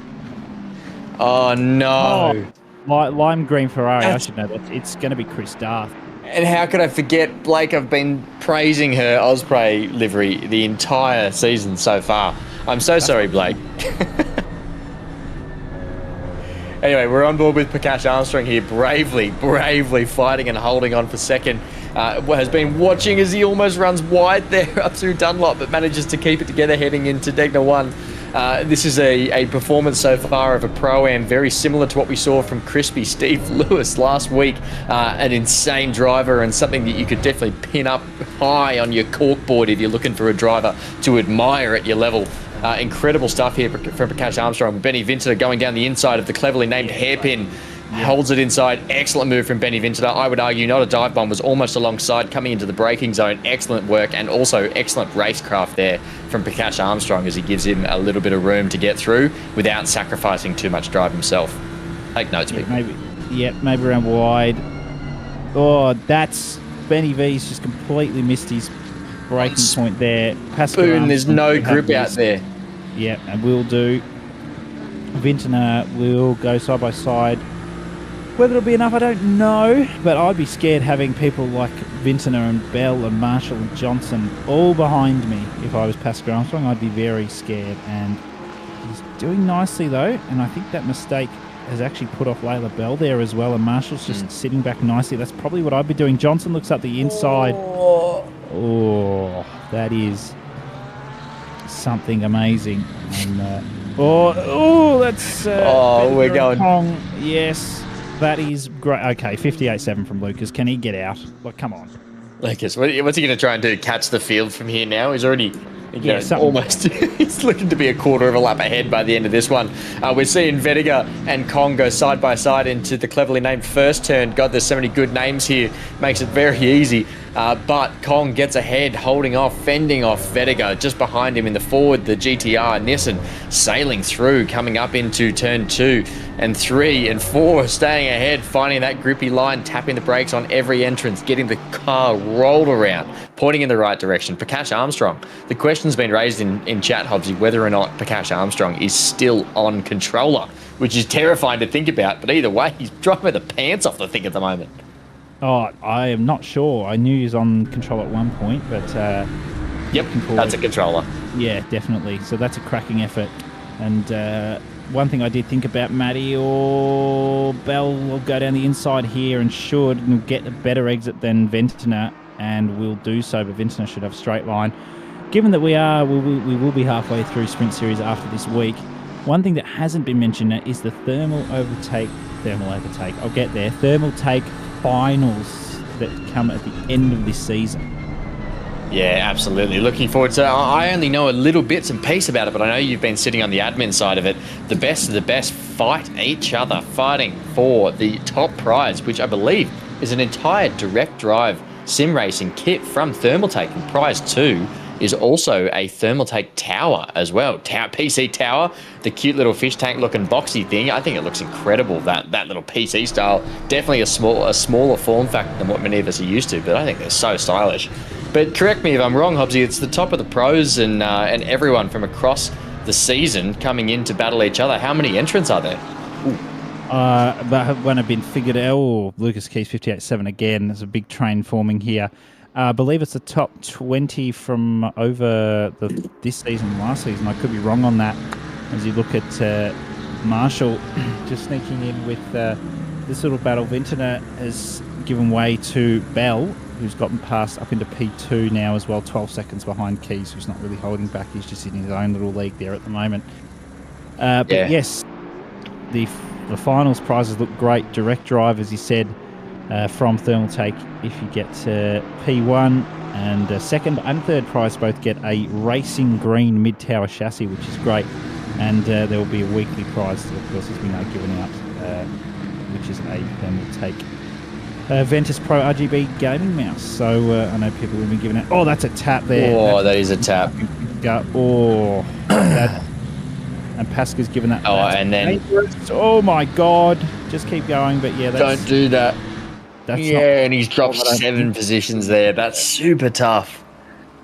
What do you do there, Hobbsy? What's the best play for Prakash Armstrong after you get tapped through the chicanery like that?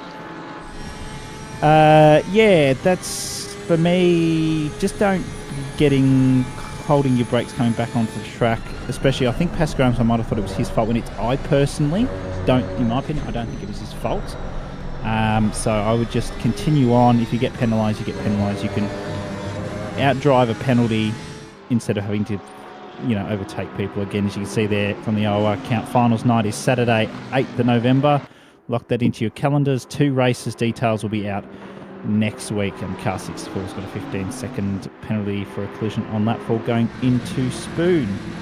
So keep an eye out for that one. But yes, looking forward to that finals night. I really doubt I'm going to be there, given that is my brother's birthday that evening. But if I get a look in there, I will definitely be looking at that. It would have been nice to participate in one of the Sprint Series season to do it, but I knew that date was coming on that time, so I wasn't going to be around for it. But maybe I'll come back for a Sprint Series next season, Maybe. Wow, everybody out there, jot that one down, hold Hobbsy to it. And just how many family birthdays do you have, Hobbsy? I think we're losing track of all the different celebrations. I know. It's me and my mum are the first 2 months of the year, and then my brother and my dad are within the last 3 months of the year, being October and November. Wonderful bookends. I know. It makes it fairly easy to remember, given that we're all within 5 months of each other, 4 months even. I think his car's turned off. These lights go out. Potentially, I didn't quite see. Final 2 races at Snetterton. Yuck. No thanks. Matty Powell. Careful throwing around accusations like that. Words hurt. As we're seeing Vettiger now. Almost side by side there with Kong managing to keep it out of trouble, coming into the hairpin. Layla Bell followed by Benny Vintner, followed by I'm not quite sure who's Mustang. That is, I did just off the racing line, but manages to give the position back. How pretty are these night races as we just watch an excellent camera angle there. F7 free camera master of Benny Hignett putting us up for the hairpin. What an incredible drive now from Josh Vettiger, managing to keep it out of trouble and holding on to the racing line, maintaining that position ahead now of Brian Kong. Speaking of night racing, this is one of the best tracks for racing at night, because I'm sure you've seen it, Matt. The Ferris wheel lights up at night. That is gorgeous. It ruins your frames, but that's okay. There you go. So 987, which is Layla Bell, gets a 15-second penalty for that collision. Holy cow! That was close from Pascal Armstrong. Great save there, but yeah, that 987 penalty 15 will be for the tap on the car, where it was just zoomed in on there, being Pascal Armstrong into the Casio triangle. And that is a rough one to take for Layla. She'll drop a long way down there. We're on board with Vettiger, who is got Luke Johnson in his sights. Down the inside he goes. Too wide. Tap of the curb. Almost tapped in there. Johnson needs to make sure he gives room. He should get the better exit and then have the inside for the S's. So this should be advantage Johnson, and it is. Wow. Yeah, great defensive driving there from Johnson there as well, just holding his own. And you're absolutely right. It's Pascal Armstrong. I'm so sorry that I've been saying his name wrong. Oh, look, I didn't want to be an ass and be like, hey, mate, you're actually saying his name wrong. We read everything on the fly here, mate.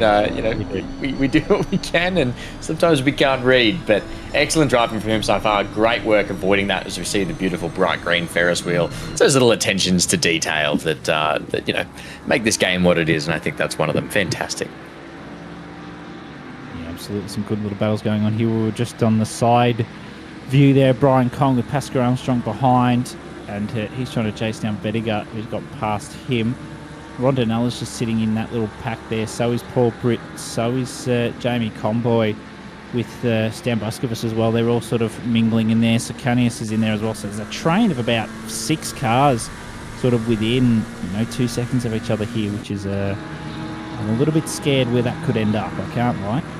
Yeah, Paul Britt absolutely sitting there, just trying to stay in Rondinella's mirrors, do his best there.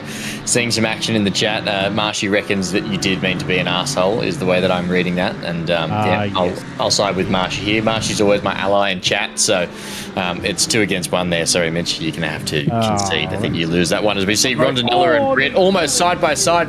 That's Pascal Armstrong off in the background doing crazy things to try and avoid a collision. Now sitting here, there, Paul Britt is spun. Oh, what the hell? Facing the Scanias manages to avoid the absolute car park there. Jamie Conboy sneaking through as well, managing to escape the danger. We're going to need a bit of a replay of that one whenever you get the chance, Mr. Hignett. If that was Britty, I feel sorry for Britty there because just out of the corner of my eye, I don't know if he was. I think he might have just been a passenger in that. But wow, that was a lot to process. Let's have a look. He's already on the goods. Yeah, so that's Britty in front. That's Rondinella. Oh wow, that's a save and a half there. That's Pascal Armstrong. And let's just have a look and see what Britt did. Yeah, side by side with Rondinella. He's done it himself. He was a passenger and just got on the grass and that was it. He got on the outside grass and that was it on the brakes. So that will be unfortunate for him. He's still in the top 20, but it's going to be a big ask to get back up to where he was. Yeah, just such tight racing in there. But yeah, absolutely turned in on Rondinella just a touch, looking for possibly a little bit more room or avoiding a bit of track ahead of him, who knows. But either way, he's spun off and out of that top 10 fight now, as we see Jamie Conboy emerge now into position 10 behind Rondinella. Pascal Armstrong, I've got that now. Brian Kong, Vediger, Johnson, Marshall, Vintner, Bell and Keys. Keys off, just doing his own thing. Just racing up there, half a lap ahead of everyone else. Yeah, that's classic Lucas. I'm waiting for that penalty for 987 to come through for that tap in the Casio on Pascal Armstrong. And, Holy Suzuka, Batman, says Marshy there. Yes, that's correct. And I'm sure there'll be a wind down afterwards. Matty will be, as we say, gaming. He is. We'll be doing some of that. As we can see, Josh Vediger now still getting on the back of Luke Johnson, who's got a 10-second penalty for an early incident in the race. As we would have seen, Lucas Keys many seconds ahead here of Layla Bell Vintner. There you go, 22 to be exact. Vintner's half a second off Marshall's there. Yeah, Vediger's going to be forced to the outside. I reckon if Vediger can hold it. Oh, he's deep into it, but manages to hold it on. A couple of taps of the brakes that we see under the lights here. Yeah. Great move, but they're side by side, not for the first time. Oh, and then manages to get it done. Hobbsy, that's pretty clean. That's good contender for the thermal overtake of the week. Oh, you bloody reading my mind. That's exactly what I was going to say. That's magnificent. It doesn't get much better than that. Round the outside at turn 1-2, which turns into the inside for the S's. That's just textbook there, especially in the Mustang. That was always going to happen. Yeah, great drive there from Vediger, getting very cleanly around Johnson. Johnson doing all he could, and it still was not enough as they go through Degner 2. We get a bit of a replay here of an earlier incident. We're seeing a tuft of dust blow up, and we're still on, but it's a very late braking, and we're spun. This is into the wall. There's no avoiding it. I can't tell whose whose Ferrari that is. Is that Paul Britt again? That's an Audi. No, it's an Audi. Yep, one of these cars. I just keep cycling through. Was that Daryl Lim? It may have been Daryl. Oh, Daryl. I'm going to have a word to him. We're going to have to talk about that car choice, Daryl. So tough. Yeah. So tough. I completely support picking something away from the mainstream as we watched Murphy and... Who's this? Is that Piper as well? Murphy and Piper going side by side there through Spoon. Harry Murphy sticking it around the outside, getting the job done. Pip, there's your Porsche grip. Holy moly. Holy Porsche, Batman. Yes, you can see Sakanias for some reasons in the pits, and he was in P12, so maybe there's been an incident there. Oh, that's a lot of curb. Oh, that's Porsche a save. Pogo. What a save. Wow. Give that man a medal. That was a 10 out of 10 save. I thought he was gone. I didn't have the faith, but Harry Murphy did, and he had the confidence in himself. And here comes Lee Perkin. Watch a bit of a replay here now, coming into 130R. So easy to run wide here. We've got a couple of cars all in very, very tight formation. Oh, it's a late break. It's a swerve, and that's Paul Britt into the wall. This Casio triangle haunting him tonight. Yes, that is a little bit haunting. You can see, Lee Perkins down the inside of Harry Murphy. That's lovely. Fun little fact here for you, Matty. Lee Perkins is the reason I joined OR. Oh, wow. I've known Lee for a... Oh, that's a McLaren right behind there. McLaren. Oh, that's... I don't want to say... I think that's Steve Lewis. Yes, it is Steve Lewis. Oh, dear. Crispy. No good. How could he do that to us? Lucas Marshall now coming up tight on the back. Been tapped. Oh, he's been tapped. That's Vediga. Oh, my lordy, lord. The night racing just bringing it out tonight as well. So maybe we're going to see a bit of a replay here. We've got, the tap on the tail there. That's no good from Vediga. There was no room to go there. Didn't have the overlap. Just couldn't get on the brakes fast enough. Yeah, that'd be a night rain type move. Anyone knows what I'm saying with that. Round spoon goes Lucas Marshall, who's got Vediga behind still, who got a bit of a kiss, and he didn't even get taken on a date at first. I don't know why he didn't do that. Buy him dinner, buy him a drink, take him back to his place. I don't know. He did. Certainly took him somewhere, and it was out. But it wasn't for dinner. Oh, and off the track goes Marshall. He's got track. Everyone's forgotten how to drive. Watch the re-entry. Oh, that's... I was a little bit scared there. Oh, my goodness. So so Lee Perkins was the one that brought you into OOR. Did you guys know each other from sort of Vietnam War era, or there we go. There's McLaren off, done it to himself. Has Steve Lewis. No good, mate. I was just talking up last week. I'm so sorry that this week has not worked out well for you. Is that lights off on the GTR Jamie Convoy ACC things? Look, it could be from crash. But I doubt it if it's still going. Could be ACC spectator bug. But yes, we were in... As we see the drifty from Jamie Convoy, fastest lap of the session for the qualifying. Now sitting somewhat stressfully in 10th behind fellow teammate from Skill Issue Racing, Jaden Rondinella. As we see here, watch the slide out, check the hands, dance, just GTR things. Wow. Rondinella car 888 sitting there comfortably in 9th as well. Pashka Armstrong sitting there in 8th in the Ford, 0.8 ahead. Benny Vintner now tight at the tail, 0.2 behind of Layla Bell. We've almost got to think that even though Lucas Keys is technically in first, this is the battle for the lead of the split just here. These two going to put themselves together. We've got 5 minutes, 10 seconds to go. Benny Vintner trying to find something that he missed in a formal race. The beers from lunchtime are wearing off. He's going to sit nice and tight. We're back on board with Vediga here in the procession, trying to take out the competition to find any way he can around Spoon. But sitting now on the back of Benny Vintner there, this little lead pack is starting to sit pretty tight together. Less than 3 seconds between positions 2 through 6. Yes, good little battle going on here. Josh Vediga is just looking. And we'll see what happens. He needs a good slipstream, but he's got a 15-second penalty, as I'm not surprised. Rough as. It's going to be a quick wrap up from us here tonight. We're running a little bit late, so we'll be sending you straight over to the wonders of race 2 after this. So we'll have to do a very quick breeze through the results as we see Josh Vediga going down the inside of Benny Vintner, pushing him wide. Josh Vediga hugging the curb, manages to get the move done, sticking it. He is surging up the field now, eyes ahead, fully focused on taking Layla Bell over the next course of a couple of laps. What a move. Layla Bell as well, sitting with a 15-second penalty. Vediga also carrying 15 seconds. We've got a bit of red ticket items up the front here, Hobbs. Yeah, not great. And my OCD is loving that. And then they'll pass the sector line and it won't be evenly split. Here's Ryan Anderson. Harry Murphy's trying to defend. Doing well. This is for Pro-Am P2 in class at the moment. And they're doing quite a nice job. Oh, Kyle Billet's in this battle too. 819's around. Oh, Daryl. What is Daryl doing? What is Daryl doing? We're going to get a bit of a look into that in a few moments, but we're on board with Ryan Anderson. A battle for second in class here, sitting hard on the tail of Harry Murphy. as Pascal Armstrong manages to keep it up there in 8th, taking out the lead at the moment for Pro-Am class.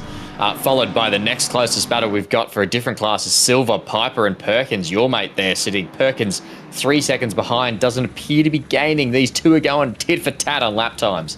Jamie Conboy now coming up the back of Rondinella, looking for any way around former teammate Saxon, God rest his soul. We don't know where he's ended up now. But having a similar situation where sure we are... and we've had a bit of a... Oh, and we're back. Server's had a moment. Yep, we're good. Just ACC things happening at this night race at Suzuka. Brings out the best as we're seeing a bit of... Oh, no, there's a tap on the back of Rondinella. Rondinella and Jamie Conboy side by side into the Casio triangle. Rondinella taking the inside curve. He's going to get a good run, but the GTR's hard to beat here. Bit of a tail wag from Jamie Conboy as he goes up the inside.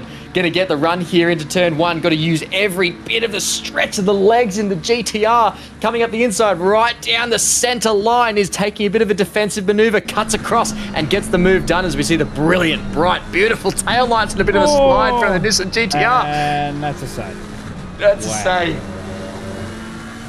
Jamie Conboy. Moly. Someone get that man some toilet paper. I think we might have had a near accident there. Yes, that's a brown flag moment there. That was very close, but he saved it, and he knows that Nissan is always going to have that. So you'll see here, Vintner doesn't really need to push. Bell and Vedica both have 15s, and that'll promote him immediately to P2. So, thanks to this server glitch, it looks like very few people have the headlights on, which we know is a lie. So that's funny. There we go. Now they're starting to come back. It's lights out and away we go. Yeah, that's right. Yeah, absolutely. We are going lights out. But yes, so Vintner can just hold here. Don't think there's anything too crazy that needs to be done other than holding off Lucas Marshall, which should be his primary goal here.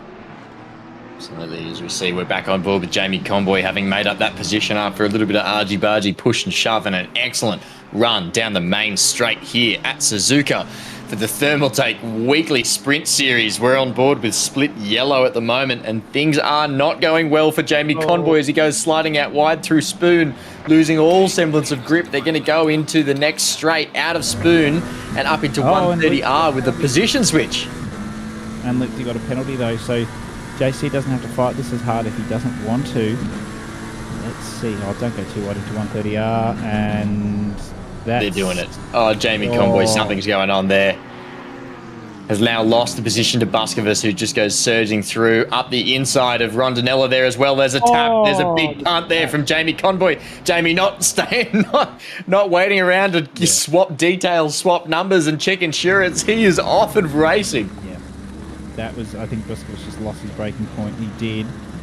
And there. Yeah, Conboy was actually like, no, I need to get going again. Yeah, no thanks. You won't. I won't be leaving my my number on a sticky note on your car. Sorry about your driver's side door. I will be off, and I'll see you another time. Yes, absolutely. So it's a battle here, really, just amongst the podium positions. Marshall wants that provisional P2. Vincent doesn't want to give it up. I think Vincent has just got the pace over Marshall at this point in time. Johnson's lurking behind, but he's got a penalty, so it's really Kong that could really protest, but he's 2 seconds behind, so I think he's just going to hold and go for a solid P4. And those 15-second penalties, they're going to drop them down quite a long way. Yeah, this is how it works up here in the Sprint Series, Hobbsy. These cars, they get in tight and they maintain their procession, so a penalty puts you a long, long way back when you have to cop one, as we're on our final lap here. This is absolutely incredible racing. We've seen a lot more incidents what we thought we would in this series, in this second race here. But I don't think the reverse grid has played a part in this. I think it's just tough driving the track at night. 17 degrees, 16 now. In there. Goodness let that go. We'll let this one be. Lucas Keys takes the win. He was in the league of his own, really, the whole race there. But this is more to the point. Yep. You see Vedica and Bell both have a penalty, so Vintner will take P2 unless Marshall goes for a last-minute dive, which he certainly has the potential to do, and could get it on the exit here potentially. We'll Benny Vincent's too good. Here and move straight to split green. We're not even going to get to what the end results are here, because we need to get over to split green pretty promptly. Well, as we watch everyone go over, Hobbsy, thank you for everything tonight. It's been great having you in the booth. We're going to hand over to Cam and Sean now. Thanks for joining the Thermaltake Sprint Series Split Yellow. You're about to go on board for Split Green as we have the exact same thing you've been watching with all the more action. Thanks to everyone, thanks to the stewards, and thanks to the racers, and thank you, most importantly, to the viewer. Thank you very much, the one and only Matt Madden and Mitch Hobbs. That was an awesome race. Great call, guys. Loved it. Yes, we are here at Split Green for the Thermaltake Sprint Series, round 3 from the one and only Suzuka. Absolutely beautiful racetrack. And of course, joining me in the box is the one and only Cameron Thiswaite. How are you, good sir? The one and thankfully only, I have to say. It's lovely to be here at Suzuka, and thankfully we just have enough time to catch over to Split Green. But yeah, great job by Matt Madden, and lovely to have Mitch Hobbs back in the booth, I have to say. Definitely loving having Hobbsy back. It is always a good time. He's great on the cans, and he's always got a funny story. Love Mitch. Of course, he will be at the PAX event. We will talk that through the race, but we better get things organised because we're about to go on the formation lap. So we'll be Philippa Bakita from Pole, Stefano Rasciuti, Luca Giacomo, Damiano here, David Barker, Jack Miller, Johnny Hislop, Mad Mike Crick, Rob Underwood, and then Alistair McLeod and Dario Bartolotti are just outside the 10 there. Quick races, these ones. These are 40-minute races, I believe, 45. I've probably got that wrong already. 2:30 minutes. So see, I told you. We got it in the end. But yeah, 2 quick 30 minutes. Obviously, 2 sprint series, a reverse grid. I believe top 12 of the race 1 get reversed for the top 12 positioning on grid 2. So it should be interesting to see. So that coveted 12th position is going to be highly sought after. We saw a lot of cars vying for it, although a lot of penalties really made it hard to predict, I have to say, in Split Yellow. Certainly. Look, you know me, I love Split Green, and I race in it normally, and look at this. Poor Damiano. Damiano here is stuck between Giacomo and Barker. I'm just going to leave that there, and you can decide what you want to do with that. Philippa, though, probably going to be the one to beat here. I can't see anyone beating Philippa, to be perfectly honest. Stefano, Giacomo, Thurcolini, Barker and Miller, though, that is going to be a red-hot battle there for second. Can't wait to see that unfold. So it is a go-to-vote, and of course the second race will be at night. Suzuka under the lights is a wonderful thing. Of course, host to many great endurance events. Any thoughts, Cam? What do you think is going to happen? Hopefully content, have to say. We saw a lot from Split Yellow, and I'm hoping Split Green can deliver. But yeah, it's tricky to predict because we did see a lot of drivers, a lot of let's say unsuccessful overtakes in Split Yellow. Not to throw them any shade, but it is a difficult track here to get a move done, especially if you don't have some whopping great turbos like a couple of cars. But they can. I think it results in a lot of people that kind of they spend so much time stuck behind the quick cars on the straights, which there are a fair few here. But it's you got to keep your head. You got to keep your head, and it's not worth the penalty in the end of the day. But as we go for double file right now, I will hand things over to you, Sean Muller, to take us to the start of the Thermaltake Sprint Series, round 3 here at Suzuka.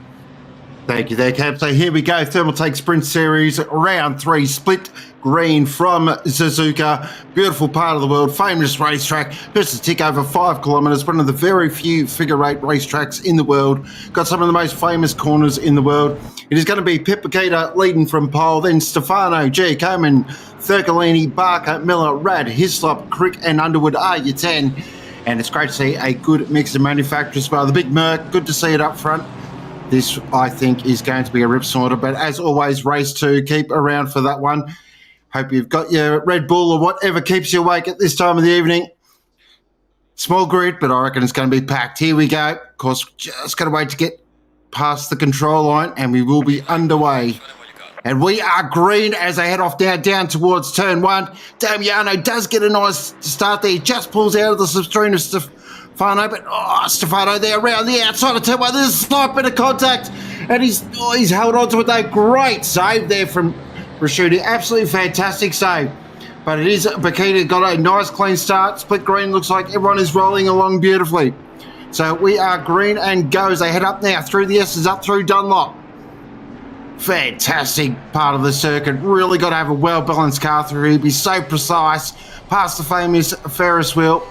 Then now over the rise, and now you head off towards the Degner 1 and 2. Now, can the Porsche take the curb? Oh, look at that. Merc did it with ease. Oh, a little squirrely there in the Ferrari. That was Barker. Head off down now towards the aptly named hairpin.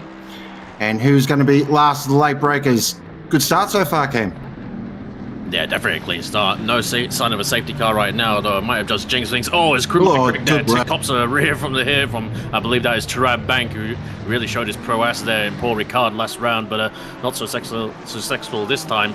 It was like Callum Lloyd there, struggling to get the Audi along right now, but hopefully he keeps going, but hopefully not too much damage from my crick there. Yeah, pretty clean overall, although I did my best to commentate curse it, but did see Damiano was under real threat there, and a bit of argy-bargy from Barker, we kind of aforementioned, alluded to in the build-up to the race, but it looks like he is fended off Barker's advances and held down his P4 with Ricciardi and Giacomo, still holding down that second and third, although swapped from their original grid position.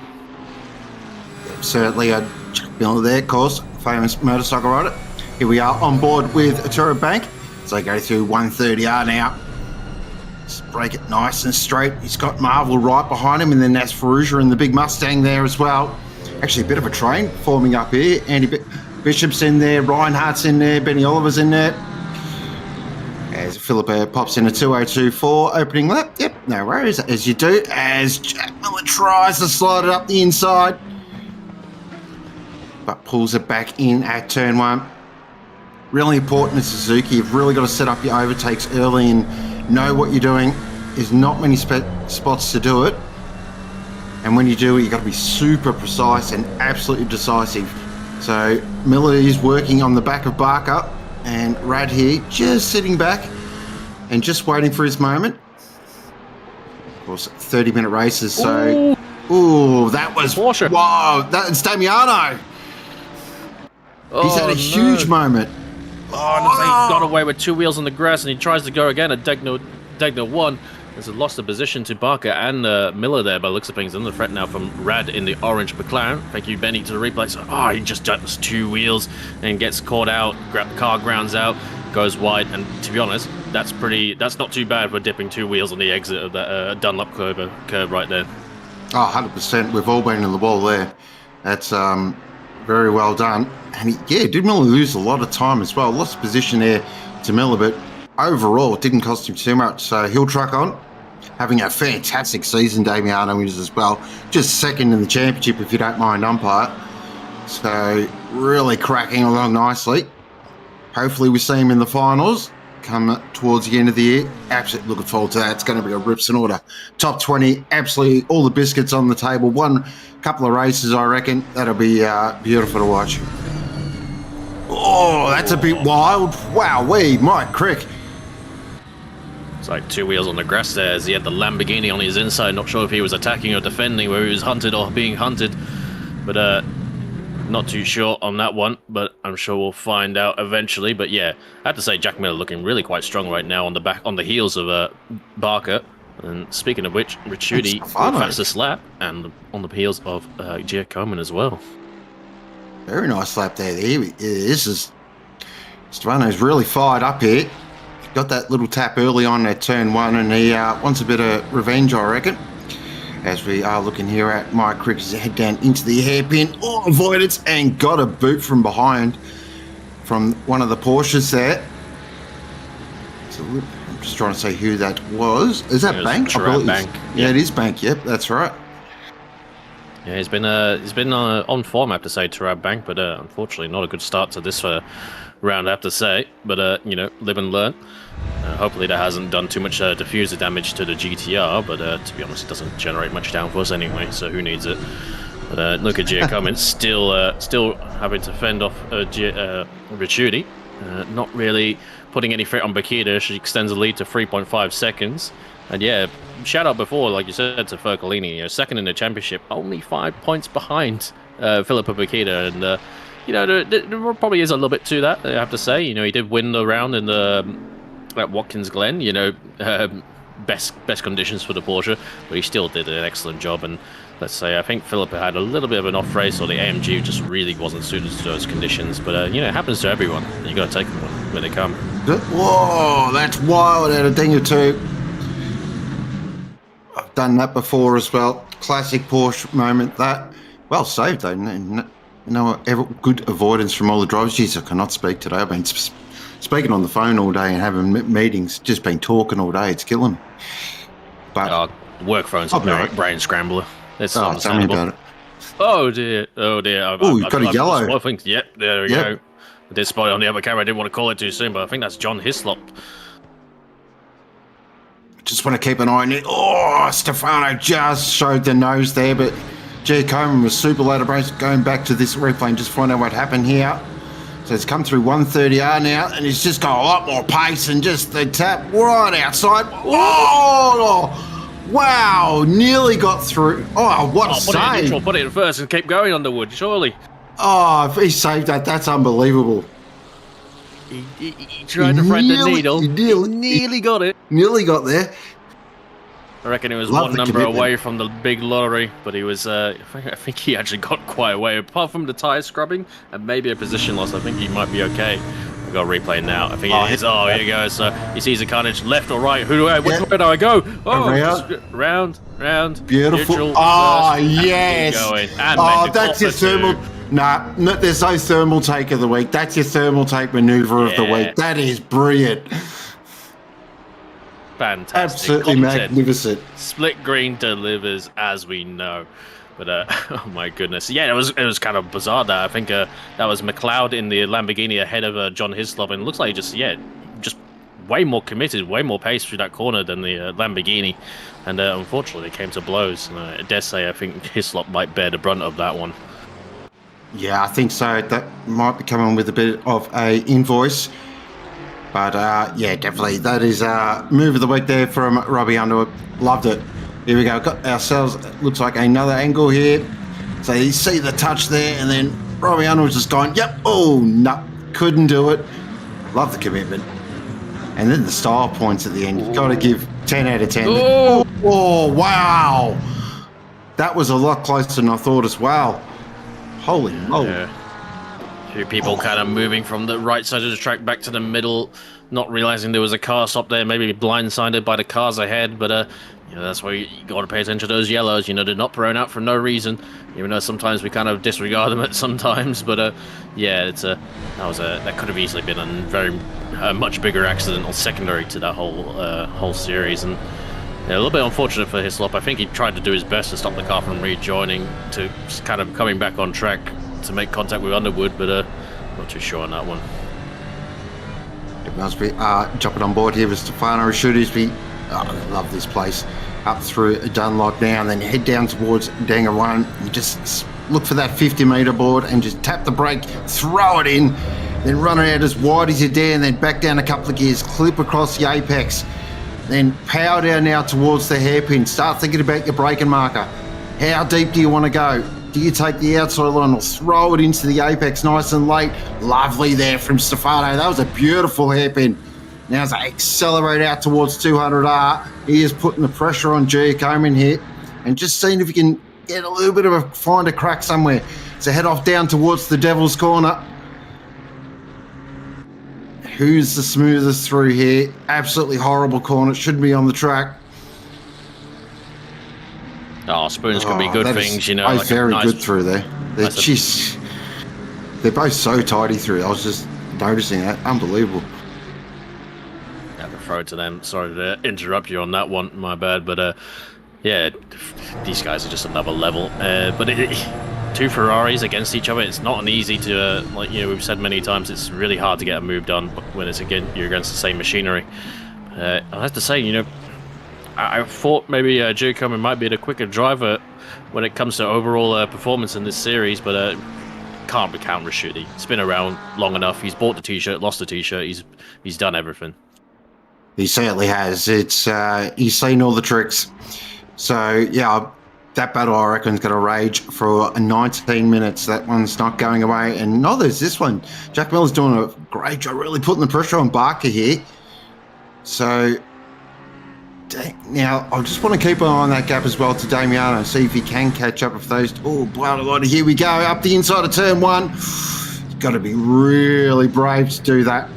And you've got to kind of hope the car in front as well runs a little bit wide just to give you that opportunity to get the power down. So he'll fight another day back with here, Miller and Barker. Two classic motorsport names. Oh, wow, Jack Miller, he tries a bit of motocross. Just using the whole track and some. Oh, he's really throwing that McLaren around. Not too sure what happened there. I think Barker went to defend, and I think the same Miller looked to the inside. He had that much of a run through Dunlop up into the first Degnet, but unable to get it done. We'll see how his run goes through 200R all the way to the Devil's Corner, as you call it. But we'll see how things are. Just not bad punch from the Ferrari, I have to say, out of the hairpin. And the McLaren can be a little bit quite slippy in a straight line as well. See how things go. Just have to wait patiently on the throttle, wait, and then you can really plan it down. And good use of the exit as well, not too wide, otherwise it can throw you a track coupon. 2 car lengths behind the Ferrari. I'm not sure he's going to get anything done from here to the Casio Triangle. You see how they runs through 130R. I'm surprised how much curb they take in these cars, quite frankly. I'm surprised it doesn't upset them. They break late into the Casio Triangle, where Prost and Senna obviously came quite undone and made things quite decisive for all incidents going forward. He's got a good run here now, surely to turn 1 short. I think so. He's right under the back end of that Ferrari. What's Barker going to do in terms of defence? So he hasn't made a move yet, which I like. He's just keeping it nice and straight. He just relied on the horsepower of the Ferrari then. That was never going to happen. The Ferrari's just too strong on a straight line for the McLaren, but look at the McLaren through the S's. It is a rocket ship. But Barker's just got to get the line right through here, and there is just no way Miller's going to get past. So he's going to have to get creative. And normally when you get creative, unless you could get it right, bad things happen. Yep, the longer some drivers sit behind the other car in front. Quite wide, yeah, like I said, from Barker. There is Astra out there is a bit of track, there's a bit of a service road. Can lull you in, and it can work, but if you poke the bear a bit too much, it will bite eventually, as we saw with Damiano. But just shout out to Dieballs in chat, Ben Curtis, and no further action on the 130R incident involving the 2 Lambos and Mr. Hislop. So yeah, it was a tricky one, I have to say. Certainly was. And also another shout out to Dieballs, who's doing all this manually as well, because the bots decided to take a holiday. So great work. Love it, keeping us all informed with our fantastic stewards and their tireless work. So a big shout out to our stewards, as well as we are keeping an eye on this great battle between Barker and Miller at the moment. We've got 16 minutes remaining. You are watching the Thermaltake Sprint Series live from Suzuka, round 3, race 1 of Split Green. And we have got a cracking battle for 2nd and 3rd, and also 4th and 5th at the moment. And Rashuti and Giacomin are just trading punches and laps. They just cannot separate from each other. So I'm not sure how Rashuti's going to get this done.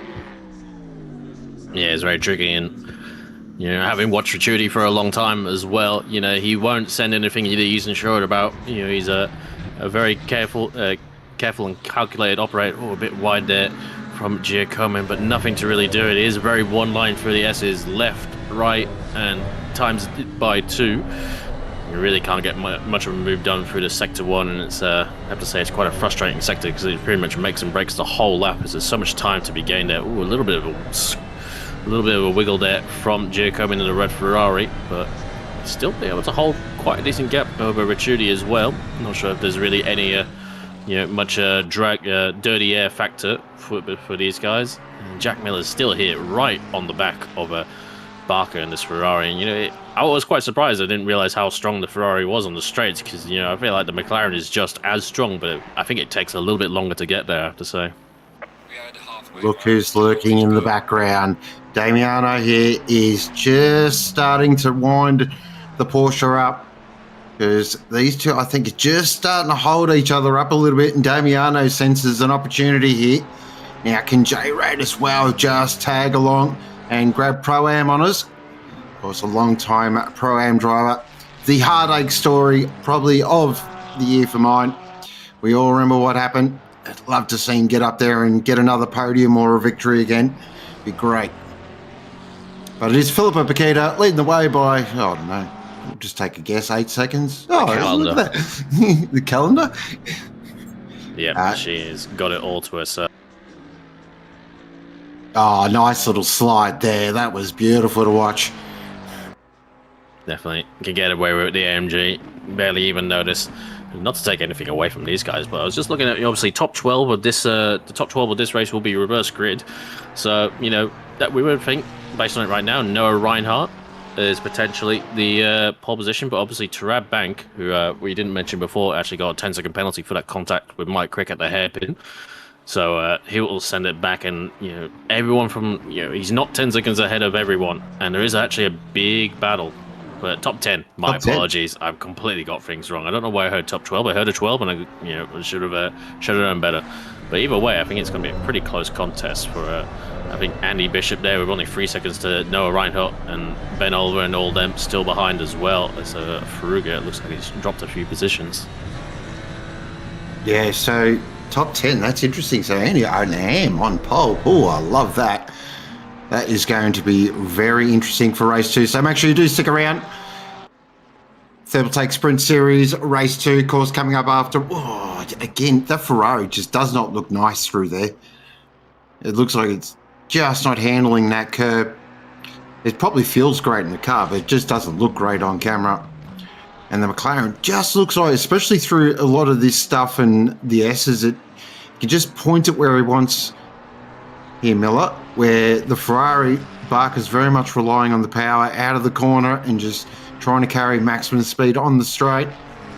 One of the earliest lessons you do learn when you especially drive ACC and GT3 cars, it is all about corner exit and getting that power down. Of course, a multitude of different engines and intakes and forced induction and engine configurations. It's the great thing about GT3 racing around the world. And I've got a fellow GT3 nerd with me, so this is our happy place.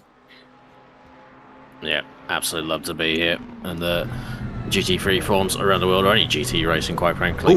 That Melly yellow. Oh dear, there's a Faruga here. Oh no, just understeers wide, and they're going to find the barrier. Just skirts it, not too bad, but definitely 1, 2, 3 positions gone. Yeah, I barely noticed it on the Ford Mustang. It's a mellow yellow Mustang. Rubbin's racing, it's fine. Just put the wrong special match tyres on, unfortunately. Lesson learned for next time on that one, but quite unfortunate for Greg, because I think he was in that kind of close battle for just outside top 10 honours, and it all kind of makes a big difference to those guys a little bit lower down in the championship, I have to say. Yeah, it's still here. Luca Giacomin still ahead over Chudy. Nothing changed at this moment so far. But while we take this moment, I guess we can talk about Thermaltake and our PAX Melbourne as well. We're going to have a bunch of OOR peeps there. Certainly are. So PAX, of course, big gaming festival down in Melbourne at Jeff Shed.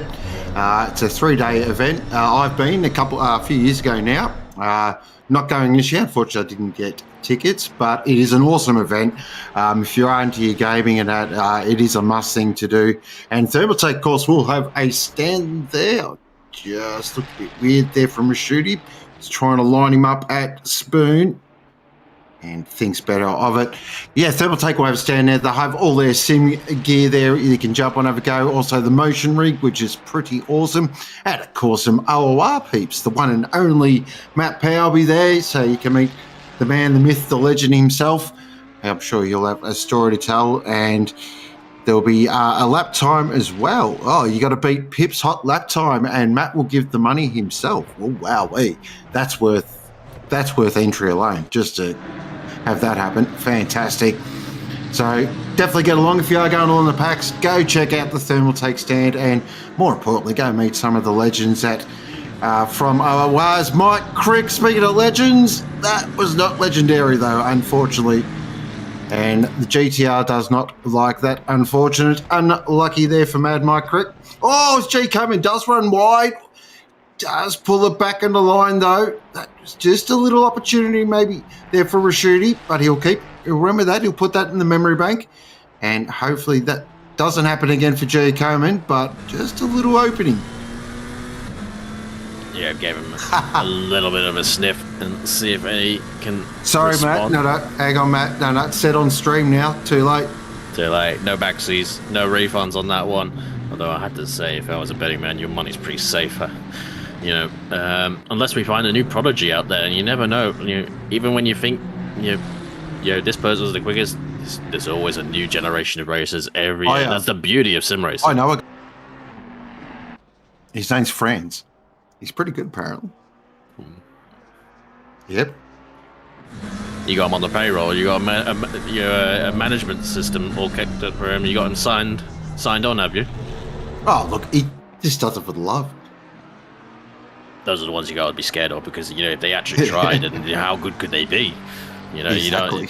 That's oozing with talent. Some people out there, they are pretty formidable to beat, and still a few of them knocking around. Well, plenty of them. What am I saying? A few of them. There's a lot of talented people still looking around, even though it's ACC kind of, the shop is not shut yet, but it's let's just say it's a little bit on the back foot. But we're still keeping it strong here at Octane Online Racing until we get something, that's even if we find something, even if LMU, I think we're going to be running ACC for at least next few years. But I'm not putting words in anyone's mouth. It is just that popular in this league. Oh, Jack, what more can he do to get to spook Barker here? Because he's been trying now for 20 minutes. He gets a little bit of slide on the exit. He doesn't have the pace on the straights.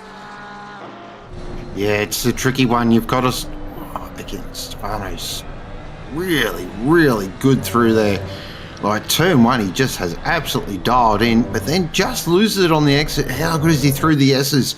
Oh, gets the nose in lovely through that second part. That's a crucial part of the S's, because it sets you up perfectly for here, and then you can really tuck it in for Dunlop. As we go past the Ferris wheel, one of the few racetracks around the world does have a Ferris wheel. Of course, there are a couple others. Le Mans is one I can think of. Nürburgring has one. Oh, they have a roller coaster too. Got all sorts around the Nürburgring. To be honest, when they set up shop, you can find anything you want. But as long as it's a barbecue with a few sausages on it. And we've got the hot tip that Pippa said she is taking no prisoners in setting a benchmark. Love it. That's just great. If you're just sick of Pip thrashing you online, she can thrash you in real life as well. Yeah, just a double dose just to make you feel real good about yourself. It is great to see. Oh, yeah, we should, eh? Can't say he doesn't live far away. Adelaide's real close, right? That's how it works. Yeah, true. Yeah, but I don't know if you can get out of Adelaide. It normally takes 3 weeks to organise, doesn't it? No. We'll throw him in an express post box. He just doesn't need a seat on a fly or anything. Don't do that, kids. Yeah, don't do that, kids. We don't condone that at all. Unless they're Lucas keys. Back here with a Thermaltake replay. What's going on here with the 312 into Denga 1? Oh, just got really late on the brakes and around it goes. But it looks like no damage done there. And that was Busk in the McLaren, in the 312 McLaren. Running down there in 19th currently at the moment. So back with this fantastic fight still going. 5 minutes remaining. Round 3 of the Thermaltake Sprint Series. Oh, Stefano, hold on to it. Oh, he does. Good save.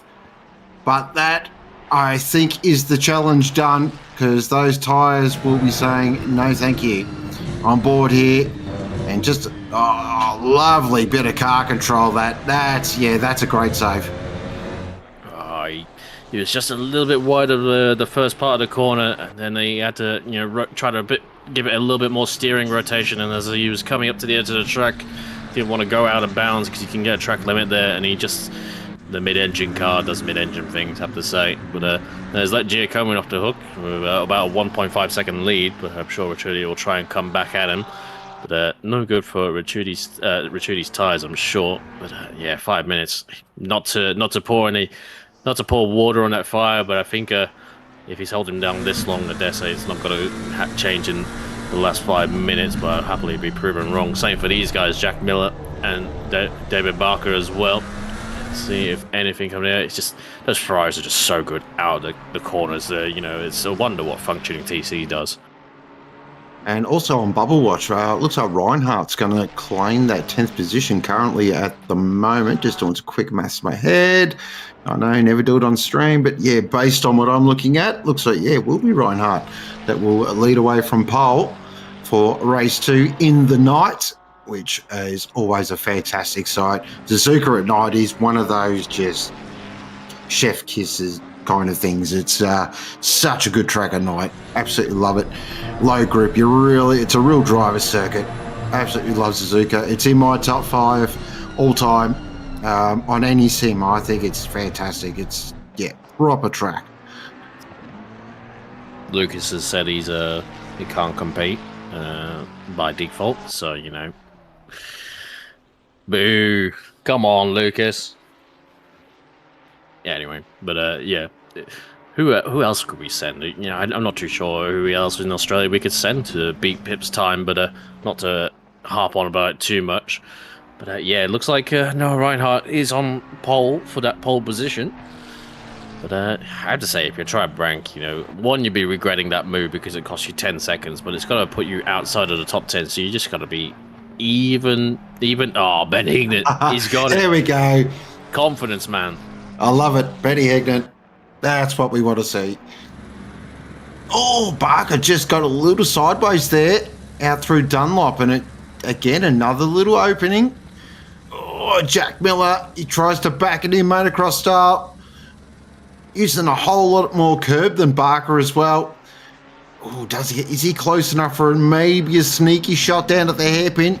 No, thinks better of it. And unfortunately, that is all she wrote for this lap because it's a long drag down towards Spoon. And unfortunately, the McLaren just doesn't have the pull that the Ferrari does.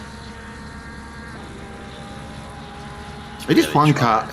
I was just going to say, I've always never wanted to race the Ferrari, but it was a couple of weeks ago. I just took it for a drive because I don't know, I was bored.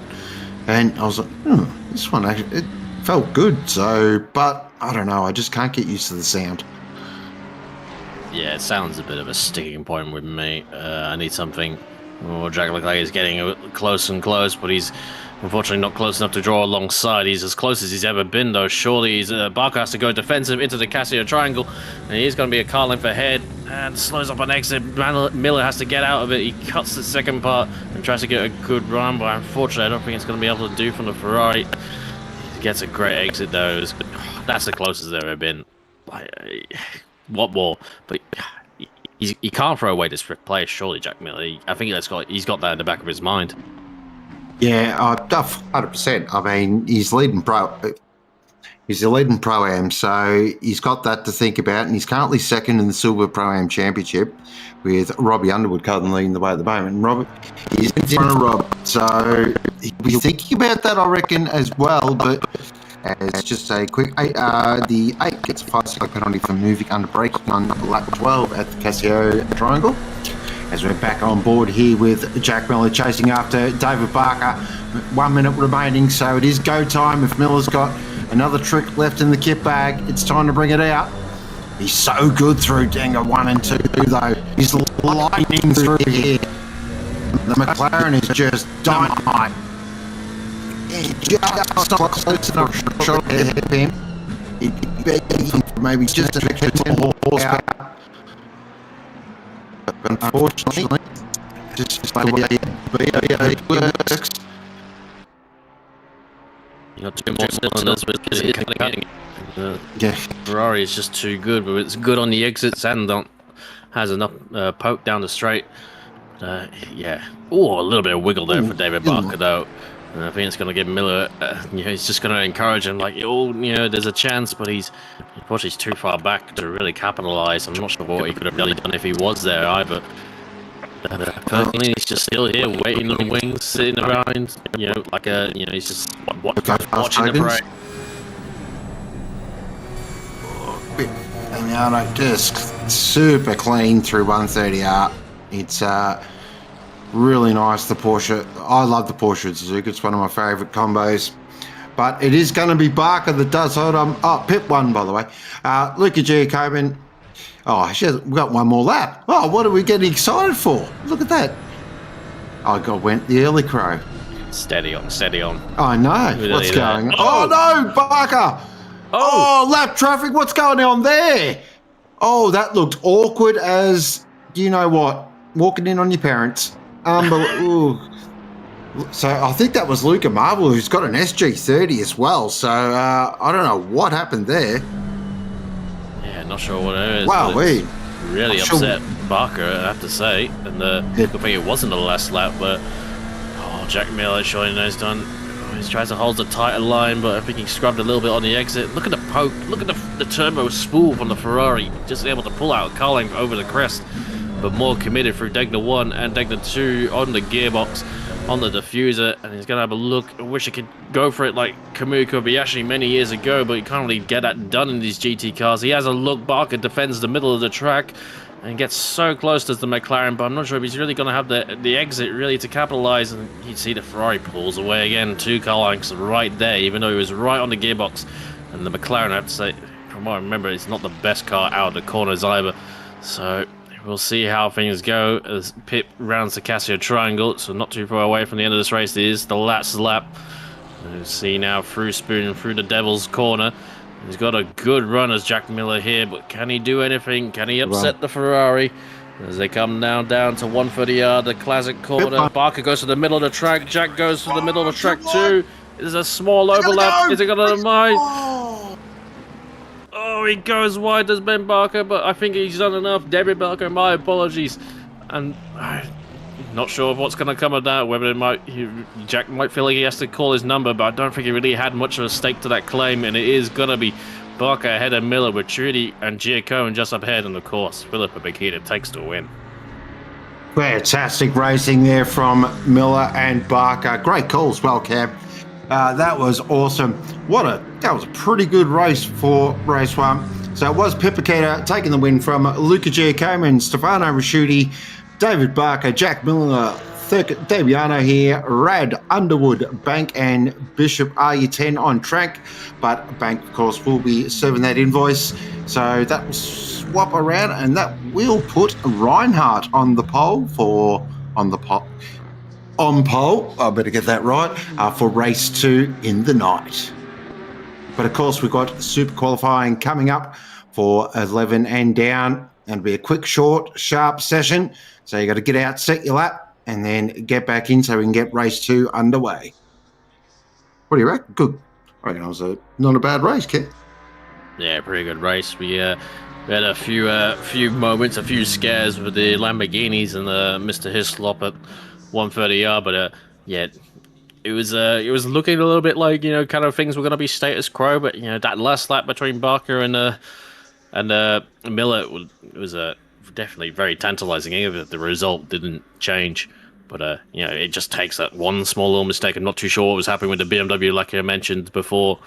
What was happening there, Luca Marble, who I did see was kind of in the middle of the pack, but definitely it seems to have had a real rotten egg of a race later on. It was SG30 and back of the field. Hopefully he can sweep that all to one side and reset for race 2. Certainly. So race 2 coming up at night for the Thermaltake Sprint Series round 3 from Suzuka. And just an awesome racetrack, course home to many famous events. The F1 Grand Prix, of course, the Suzuka 8 Hour, I believe the bike race is 24 hour, the big enduro, off the top of my head as well. And of course, famously owned by Honda. I love this place. I absolutely love it. Can't wait to go. It's actually one I really want to tick off the bucket list. So it's one of the few that I haven't ticked off yet. So that is definitely something. If you haven't been, I've been told it's a ripping event as well, the F1 GP at Suzuka. So get along if you can. Speaking of motorsport, actually, we've got a little bit of time to kill. I just want to say, speaking of a cut, there it is, an Audi. Audi, you can go and jump off a cliff for all I care. I don't know if everyone heard the news that Porsche, the factory Penske Porsche team, unfortunately are pulling out of WEC next year. They are only going to do IMSA only, which also means there is going to be no factory Porsche at Le Mans next year. So the quest for 20, unfortunately, is going to have to be put on hold because Audi wants to go and chase an impossible F1 dream. Yeah, there's definitely there's a lot to kind of unlock and all that as well. Like I think some of that energy can also be directed at ACO. There's been a lot of rumblings. A lot of manufacturers are not happy with ACO and how they run their BOP. I think Porsche leaving might just give them another reason to add 40 kilos to the Toyota because they love absolutely slamming that thing into the ground. But yeah, I think. To be honest, I think if it wasn't Porsche, it was probably going to be someone else, like potentially another car manufacturer that begins with P. Yes, it is unfortunate, but we will have Porsches next year at Le Mans, I reckon. We will. We'll have privateer 963s for sure. I'd be very surprised if we don't. Well, hopefully they do, and hopefully they get a bit nicer. Imagine they win as a privateer. Oh yeah, just get Maddie and Kevin and throw them in there. They'll do some damage. But we got super qualifying underway for race 2. This will set the grid, of course, from the top 11 down, as we are looking at Callum Lloyd on screen at the moment in the one and only Audi. And it's just a shame. It just irked me when I read it. I was just like, no. But anyway, we press on. Of course, Porsche will still be there in GT3s. And they will do what they always do at Le Mans in the GT3 class and dominate. It is standard operating procedure. But yeah, that was yellowed at the end of the straight. That's the 786. 786. Who are you? You are Tarab Bank. Why are you there? Why are you parked up there? Stop that. I'm sure race director is probably onto his call because we don't need a yellow car. And now he's started to go. Now, as soon as cars are coming through, he's got a gap now. Go. Quick. Look at this shot. Might just stay. Hopefully, we can stay on board with this. On board with Callum Lloyd. Beautiful. Lovely through the S's. Just that sun going down.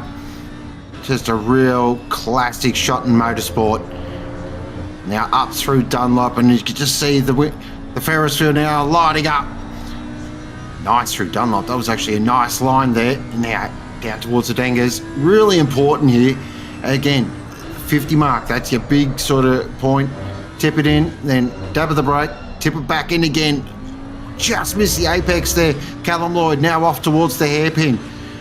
Can you get around the bend before you jump on the brake? Some people just lift off before the kink. Then nice wide entry, then a late apex, try and get the power down. Now through 200R. Easy flat in the dry. In the wet, not so easy. It's actually quite tricky in the wet. It's quite treacherous corner because of the undulation. Now it's a spoon, stupid corner. Then run it out wide, but don't run it too wide because that AstroTurf is like ice. Oh, unfortunately, Callum Lloyd just understeered massively there on the second part of spoon. That bleeds time normally, and you lose it all the way up towards 130R. Now, 130R, interesting corner. Some people tap the brakes, some people lift, some people downshift. Oh, the nose didn't want to go in, and Callum Lloyd nearly threw it in the fence. I've seen that normally end in fencage, but keeps it out of there, and he heads into the Casio triangle. So, unfortunately, a bit of a scrappy lap there from Callum, but he'll truck on. Still 7 minutes remaining in qualifying for positions 11 down, as Bad Mike Crick now.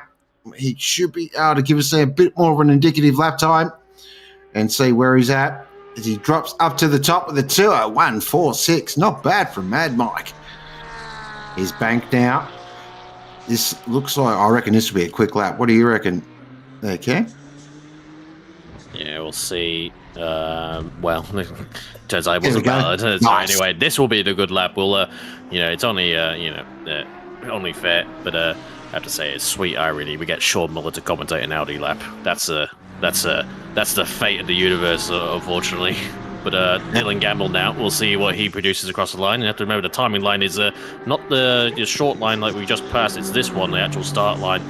There's We see he's gone up to P4 right now. It looks like 1 second off with a 2:02.2. There's Craig Busk in the McLaren, heads atop at 2:01.2. Oh, yes. Rich. 2:01.222. Lovely there from Busk. And Oliver there at second. Marvel, Crick, Gamble. You're 5 at the moment. In the Mala Yellow.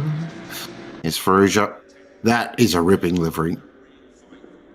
Yeah, we saw Jay Vediger in split yellow. Obviously, with 19% restrictor on the Mustang, it still wasn't enough to keep it sharp and able at the front of the field. He did a very good job, I have to say, despite some few bumps and grinds with Mr. Paul Britt.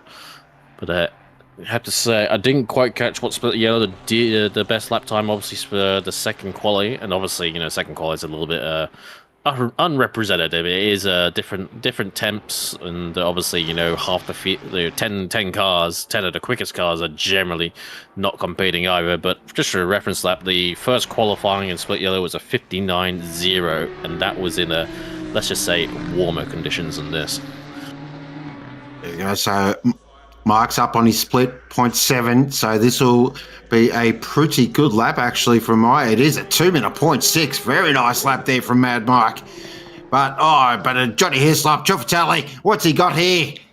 Oh, straight to the top, 2-minute 0.3. Thank you very much. That's 11th in the bag so far. Now, what's McLeod got in the Lamborghini? Striking livery as well. Pink Lambo, just suits it. It's perfect. I reckon this might go I reckon I'm going to guess third. Oh, no, maybe fourth. What's it going to be? It is third. Look at that.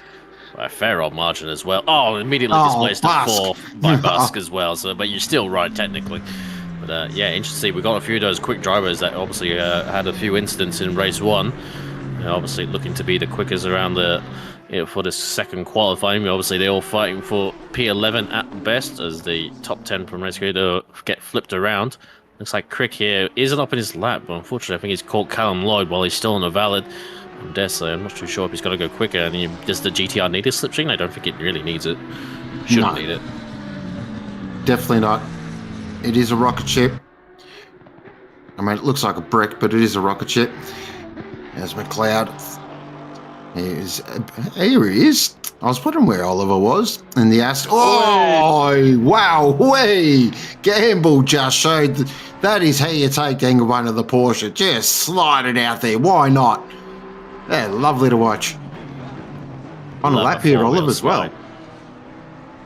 He's very much on a lap here, Oliver. Now, can he get a tow from the Porsche in front? That's going to help his Delta big time. As they head towards Spoon, and it's just starting to come into effect here a little bit. Not a lot, but a little bit. Now into Spoon. Can he get the right line in the Spoon? Lovely through the first part. Does he get the nose in? He does. Lovely. Oh, unfortunately, just a little squirrely there on the exit. It's just going to cost him drive all the way up the hill, but he's still got that Porsche in front for the slipstream. Up towards 130R now, as Johnny Hislop does a 2-minute 0.302. Oh, again, it looked nice. It looked good. Keeps it. He's finding time. Now, he's just got to break the Casio triangle. Can he get it perfect? Is it costing him time now, the Porsche? I think it has. It cost him 0.1, 0.2 hour, unfortunately. And now the Porsche gets out of the way.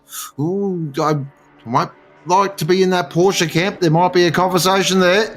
And goes up to second, though. That was a pretty exciting lap there from Oliver. Yeah, definitely quite committed. Looks like I have to say that he looked like he couldn't really commit to the Casio triangle because he caught the Porsche too much. I'm not too sure if Gamble was on a valid, and if he chose to let him there and ruin his next lap either, that's not ideal. There is on board now with Mike Crick, number 87, 4 temps up right now. I think it'll bleed that back into 3, 4. Oh dear. Commentary curse as ever. And Cam, you're on fire tonight. On fire as usual. Bringing my speciality. But it looks like he's vying for that P2 position with Oliver, like you mentioned. Jeez, see how things can go. Obviously, things, it went badly, and then it kind of went to even worse as Cricky found the grass on the exit of a Dunlop curve into race 1. But we'll see what he can produce, and he'll have at least one more shot at this one. provided he has the fuel. But John Hislop, 3/10 up right now. Comes through 130 into the Castro track. Oh, a little bit of a slide on the exit as well, as he may have grounded out a little bit on the curbing. And a little bit deep, up to 5/10. It's going to bleed down to 3/10. And as long as he hopefully hug the right side, keep the line tight, but he looks, he wants to keep things nice and well for his next lap, so it doesn't hold the tight line, but he's going to improve by 3/10 to a 59.97. Does John Hislop really staking his claim here for secondary pole position?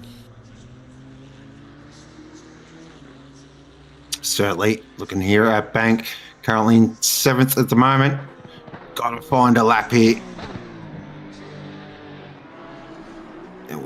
It's the other thing with Suzuka as well. You nail turn 1, you think, all right, I'm on a lap. And then as soon as you get into the first part of the S's, bang, you just start bleeding time. And it's so frustrating. His gamble now, it still stays down in 9th. But did provide the moment of qualifying with that beautiful slide. As Bartioli now up in Where's second. he come from? Wow, where did that happen? Unreal. So, and is he going to have a crack at pole? Unfortunately, I don't think he's going to be able to find the time, but that is a great lap there from Bartioli. Just pulled the McLaren and just went, yep, thank you very much. Bartoletti hang on. with his absolute symphony. Nearly. Base, oh dear. I mean, it looks like he's not going to improve, but he had us going there. He had a little bit. He had that 2 3/10s potentially. And it looks like John Hislop's parked up, so he won't be going any quicker. But I dare say it was going to take a bit of a miracle from anyone else to beat him. Dylan Gamble right now, 5/10s up in the sort of fluoro colors of the 34 Porsche. Just ahead of him is the Aston. He goes quite wide there. He's still got 3/10s in his pocket. And he run now through 200R down to Spoon Corner. Let's see what it is. Spoon Corner, surely, the make or break. I say that. I think every corner is a bit of a make break at this track. Trab Bank now here, 5/10s in his pocket. Brakes late, very shallow, way too deep. Unfortunately, he's going to lose everything. And surely going to lose to 1/10. He might improve a bit. And he caught the grass. And I think, unfortunately, he lost his head a little bit in all of that. And hopefully gets out the way, but no one was behind him anyway. Then a couple of Porsches just got us a little bit hyped there on exit. And as Dylan Gamble goes wide, gets a slide and goes for a pirouette and a small rubber the Armco as well. But it is going to be John Hislop for your pole P11 here at Suzuka. As Ben Oliver, 3/10s down. Yeah, he's not improving. There we go. So it is John Hislop will take 11th position. Then from Bartoletti, I've got to get that pronunciation right. I always stuff up one. Oliver, Crick, Busk, McLeod, Bank, and Marvel, and Ferrugia. Gamble and Lloyd will be out from the back of the field. So here we go. This will be interesting. Reverse grid at night at Suzuka. I'm sure it'll be fine. Yes. Now, I have to say, race 1, we didn't get too many overtakes. But with people like Bakita and P10, surely we must get some suitable action. Who is going to be joining Bakita alongside there? I'm not too sure. I think it was it eludes me. I think it was Gia Coman will be also joining them on the 5th row.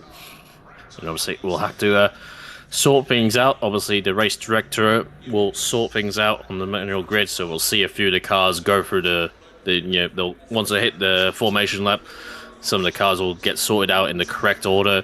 And we're probably going to get that very delayed start that we usually get with reverse grids, because the game where it gets a little bit confused because the leader isn't where it's meant to be.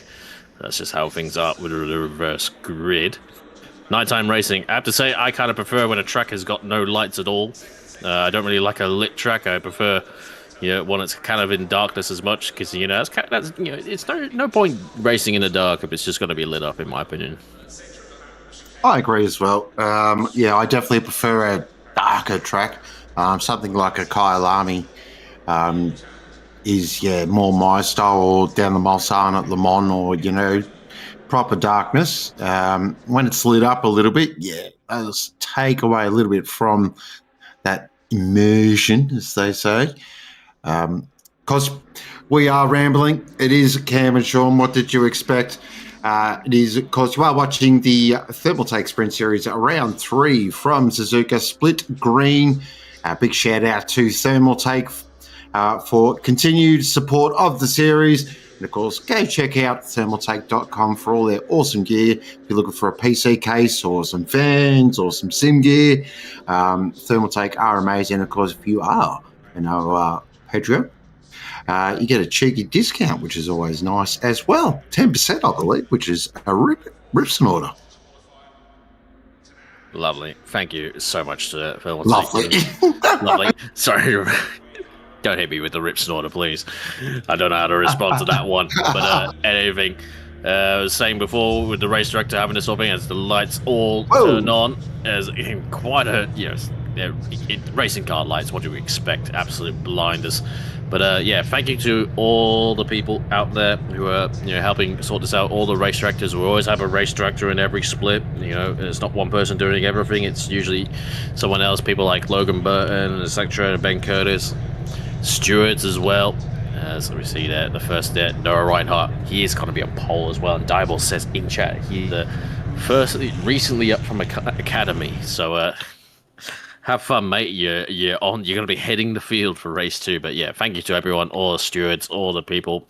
Ben Higner here always providing the cameras as well. And obviously Glenn, although I think he's gone to bed already. It was the same before. But thank you to everyone out there who makes the wheel go round. Couldn't agree more. It does provide us a platform to enjoy our hobby of sim racing, which is, at the end of the day, that is why we do it. We do it for fun. I don't care what anyone else says. They can pretend all they like that we don't do fun here and whatever. No, we do it for fun. Some of us like to pretend we don't. Now, boys, we're meant to be lining up in a straight. And I don't know what you're doing right now.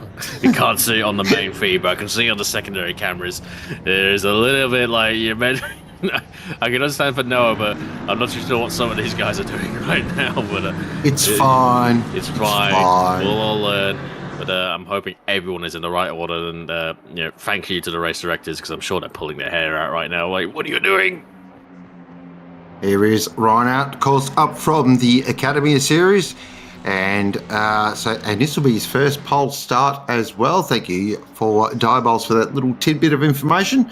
Of course, the brilliant Academy Series. If you are new to ACC or just new to sim racing in general and you want to get involved, the Academy Series is the best place to start. It's not just a racing series. It is a whole education on all things ACC and really the fundamentals of sim racing as well.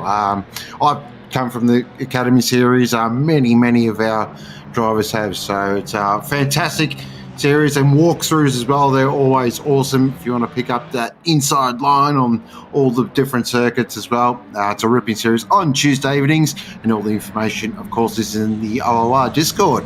Race 2, Cam, what do you reckon? This one, I've got a feeling we might have to get the popcorn for this one. I think my voice box is going to be dead within the first half of the lap, I reckon. I think we're going to be because you're doing the start content as well. Oh, am I doing the start as well? I mean, yes, only natural as well, but you have to test my comms, my voice box endurance. It's not very good, but yeah, I think we didn't get a safety car in race 1. I'm not going to say the same for this one. I've already cursed a few people, but I think I'm gonna, I can't curse them any more than anything like that. Night race, a few people a little bit not as expected. Just noticed there as well, Damiano Fercolini in what looked like P5 on the grid. Surely he is a prime candidate to win this race. It depends really, in my opinion, on Pip's first couple of laps. If Pip gets through cleanly, then as much as I love Damiano, Pip's, I think, could win this from 10th. But you never know. In 10th, you are in a little bit of what we like to say, the soup.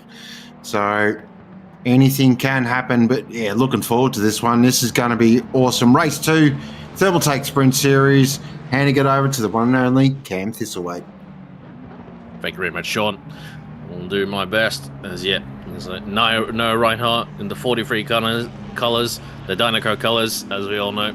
And Andy Bishop there in the AM 89 McLaren. He's not an AM, he's just a little bit of an error. I think he's normally silver rated. And Rob Underwood there in the 131 Lamborghini, who was showing good pace, and unfortunately before his incident. Running up now into the straight. I dare say it's going to be quite a late start because the leader is a little bit further back and the timing line is even further forward than it is on normal tracks.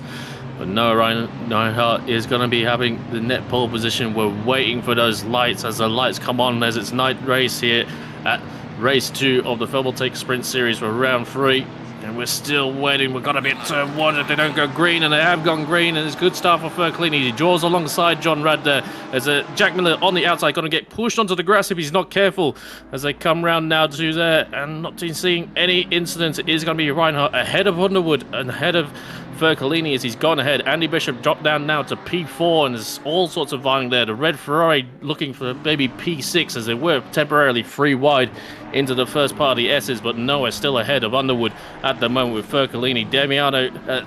Bakita there just on the coattails behind Giacomin, who is behind Ricciuti as well. So those three have not moved from their positions, but they're looking to definitely get a move on with Barker just ahead as well. Barker, Ricciuti, Giacomin, Bakita. There's going to be an absolute mega fight to the end now as they come through the Degners into the second part under the track as they go into the hairpin as well.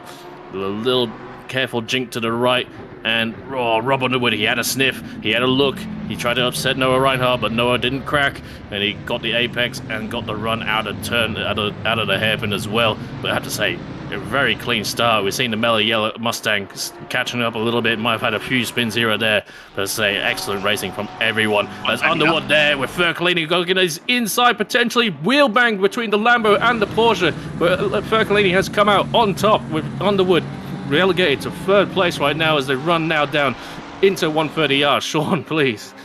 Oh, unbelievable. Great call, Cam. Damiano, that looked really tight there. I'll have to check a replay on that. We're on board now with Ricciuti after Barker. And Ricciuti looks racy. He wants to get this done as quickly as possible because he can sense a podium as well. They're all keeping an eye on that 326 Mercedes, and they want to get out as quickly as possible.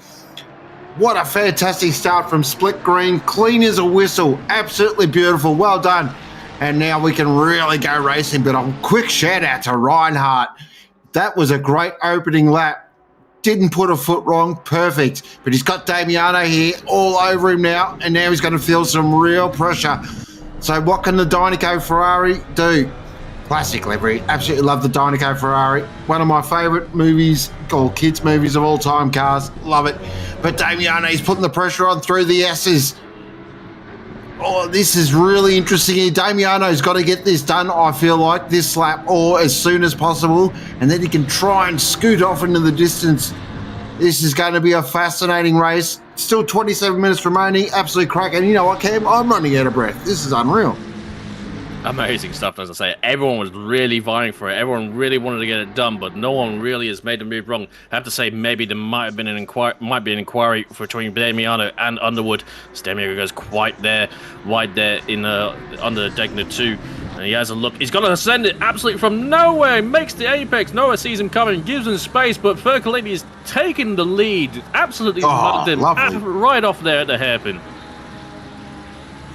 Absolutely nailed that, Damiano. Using the one thing the Porsche does very well, it has epic brakes.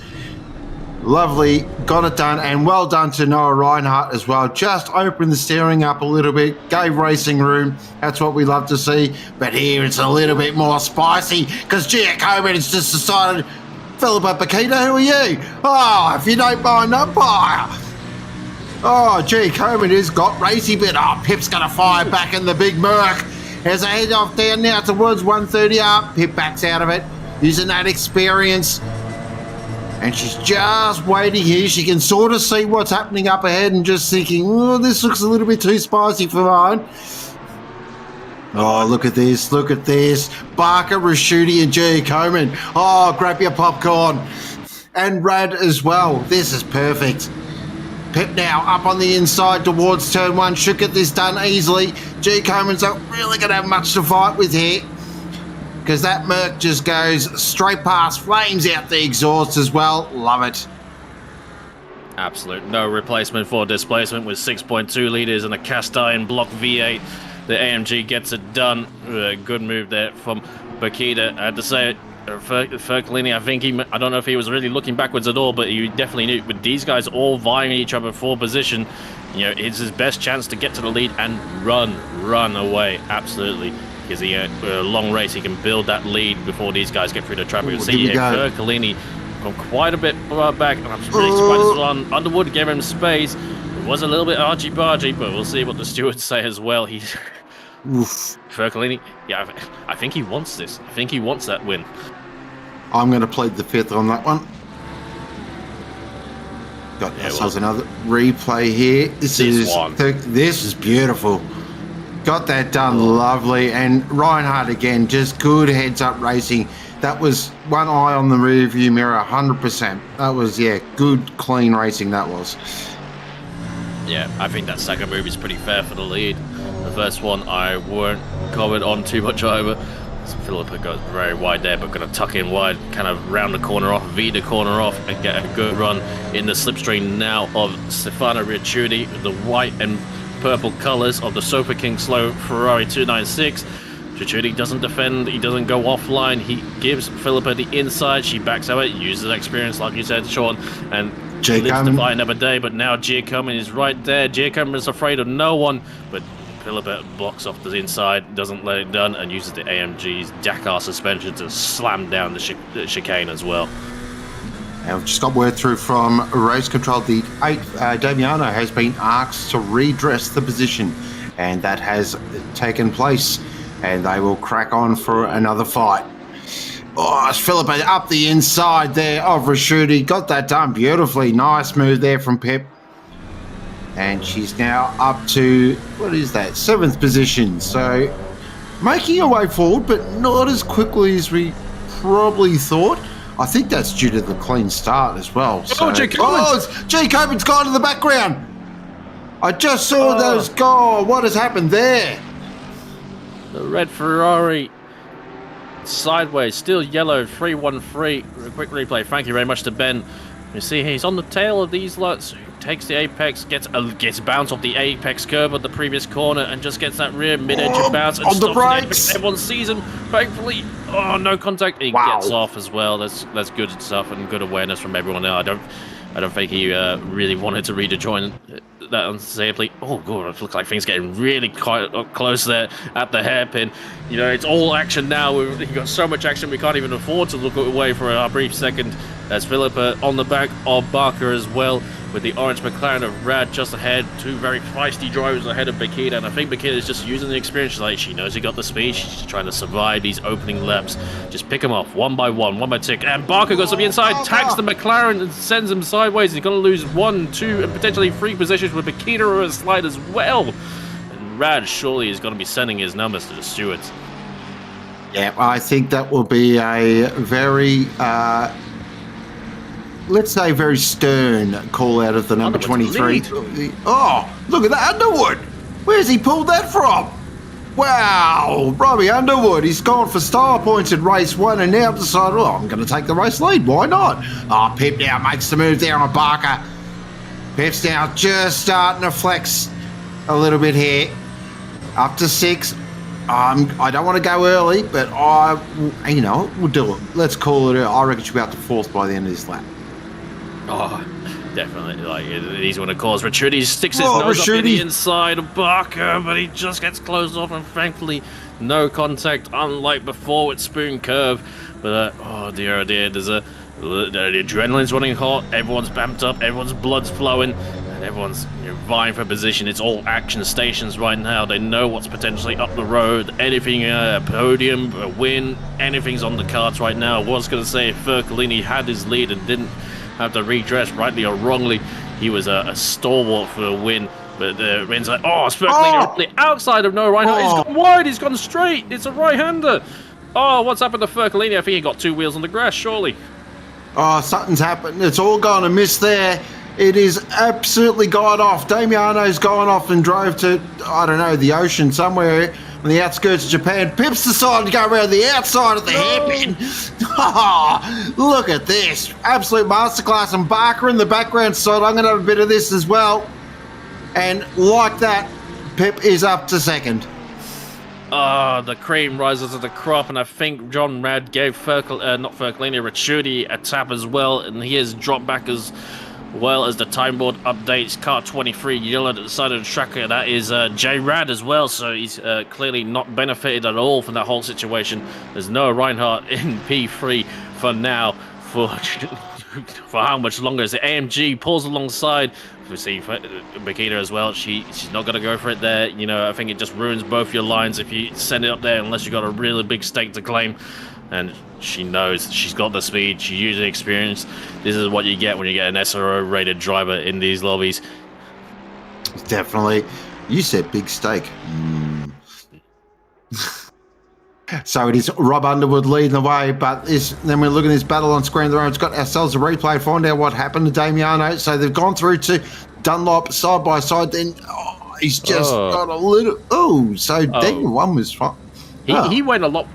That was not what we saw before. That wasn't what? No, definitely not. He was off into the weeds. Yeah, that he's found a compass. So I'm guessing he's just up the road then, or behind still. I'm not too sure what's going on. Oh, that's wide. Here we go. So Noah got wide as well. 2 wheels on the grass, which is why Fercolini found him so quickly. Maybe we were seeing something else. Yes, there we go. We were seeing a different replay. I thought we weren't crazy. I know I'm a little bit senile. Yeah, I know. Yeah, I'm the same. You know, I thought I've got a few things wrong with the head, but I remember him driving off into the weeds. But that is unfortunate for Damiano.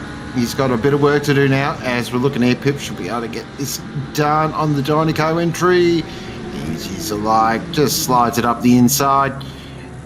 Lovely little bit of racing there as well. Nice racecraft actually from a lot of these drivers. They just... Now watch this. This is what I love to watch. 3.6 seconds. Let's play a little game. Watch that delta absolutely come down like you wouldn't believe. It's gonna sink like a church in the ocean, but yeah, they're saying. I think Noah, as much as we like everyone to, not really kind of like let people go and like fight for every position, I think Noah is playing the long game right now. He's looking to the future. He's looking at the scoreboard right now, and it's just like on P3, right? A good result. And as Ricciuti gets alongside Bishop there, I'm not too sure what's a sudden turn of speed and gets the move done. Spooled up the turbo. This looks a little bit dangerous. What's going on here? That is just messy. Look, it worked out okay, but it just looks scrappy and messy at the Casio Triangle. It does happen. 59-4 race. Like, really? Here we go. What's happened to Andy Bishop? He's really he's going off. It's almost like he's got major engine damage or something, because Mad Mike Crick goes straight up the inside. Yeah, that doesn't look good at all. So I wouldn't say it's hardware failure. It's just something has gone awry there on the McLaren. Not too sure what's happening. Wrong map? Yeah, maybe that, or maybe just got completely out of the groove, because it looks like he's back on pace now, so not too sure what happened there. It could be. Suzuka is one of those tracks, if you do get out of the groove, it can hurt. Yeah, just like a mountain stream, once you interrupt it, it has a downstream effect. But looks like he's found his feet a little bit. I think John Hislop, had a little bit of contact with him up the diffuser at the Casio Triangle. I wonder if that one will be looked at either. But Rob Underwood, he talks about the Delta. The Delta's been halved. It's coming down. It's bucketing down. Coming down right. Enron stocks. Wow, you went that old school. I was going to say. I feel old now. Just realised what I said. Enron. Wow, we are really showing our age. Probably only know it from that one movie they made about it. Now I think about it. That's true. Oh, here we go. Damiano looking here at Noah Reinhardt here. Now, what's going to happen here is they head up towards 130R. Damiano's going for the move at 130R. Oh, yes. That was lovely. And again, Noah Reinhardt just racing with his brain here. I like it. Especially when he just come up from the Academy Series. really smart to just know where your pace is and just enjoy yourself and try and finish. I think that's the key as well, as Pit-Pop's in a 58.8 now. No problem. But Ellis Barker now gets a 15-second penalty.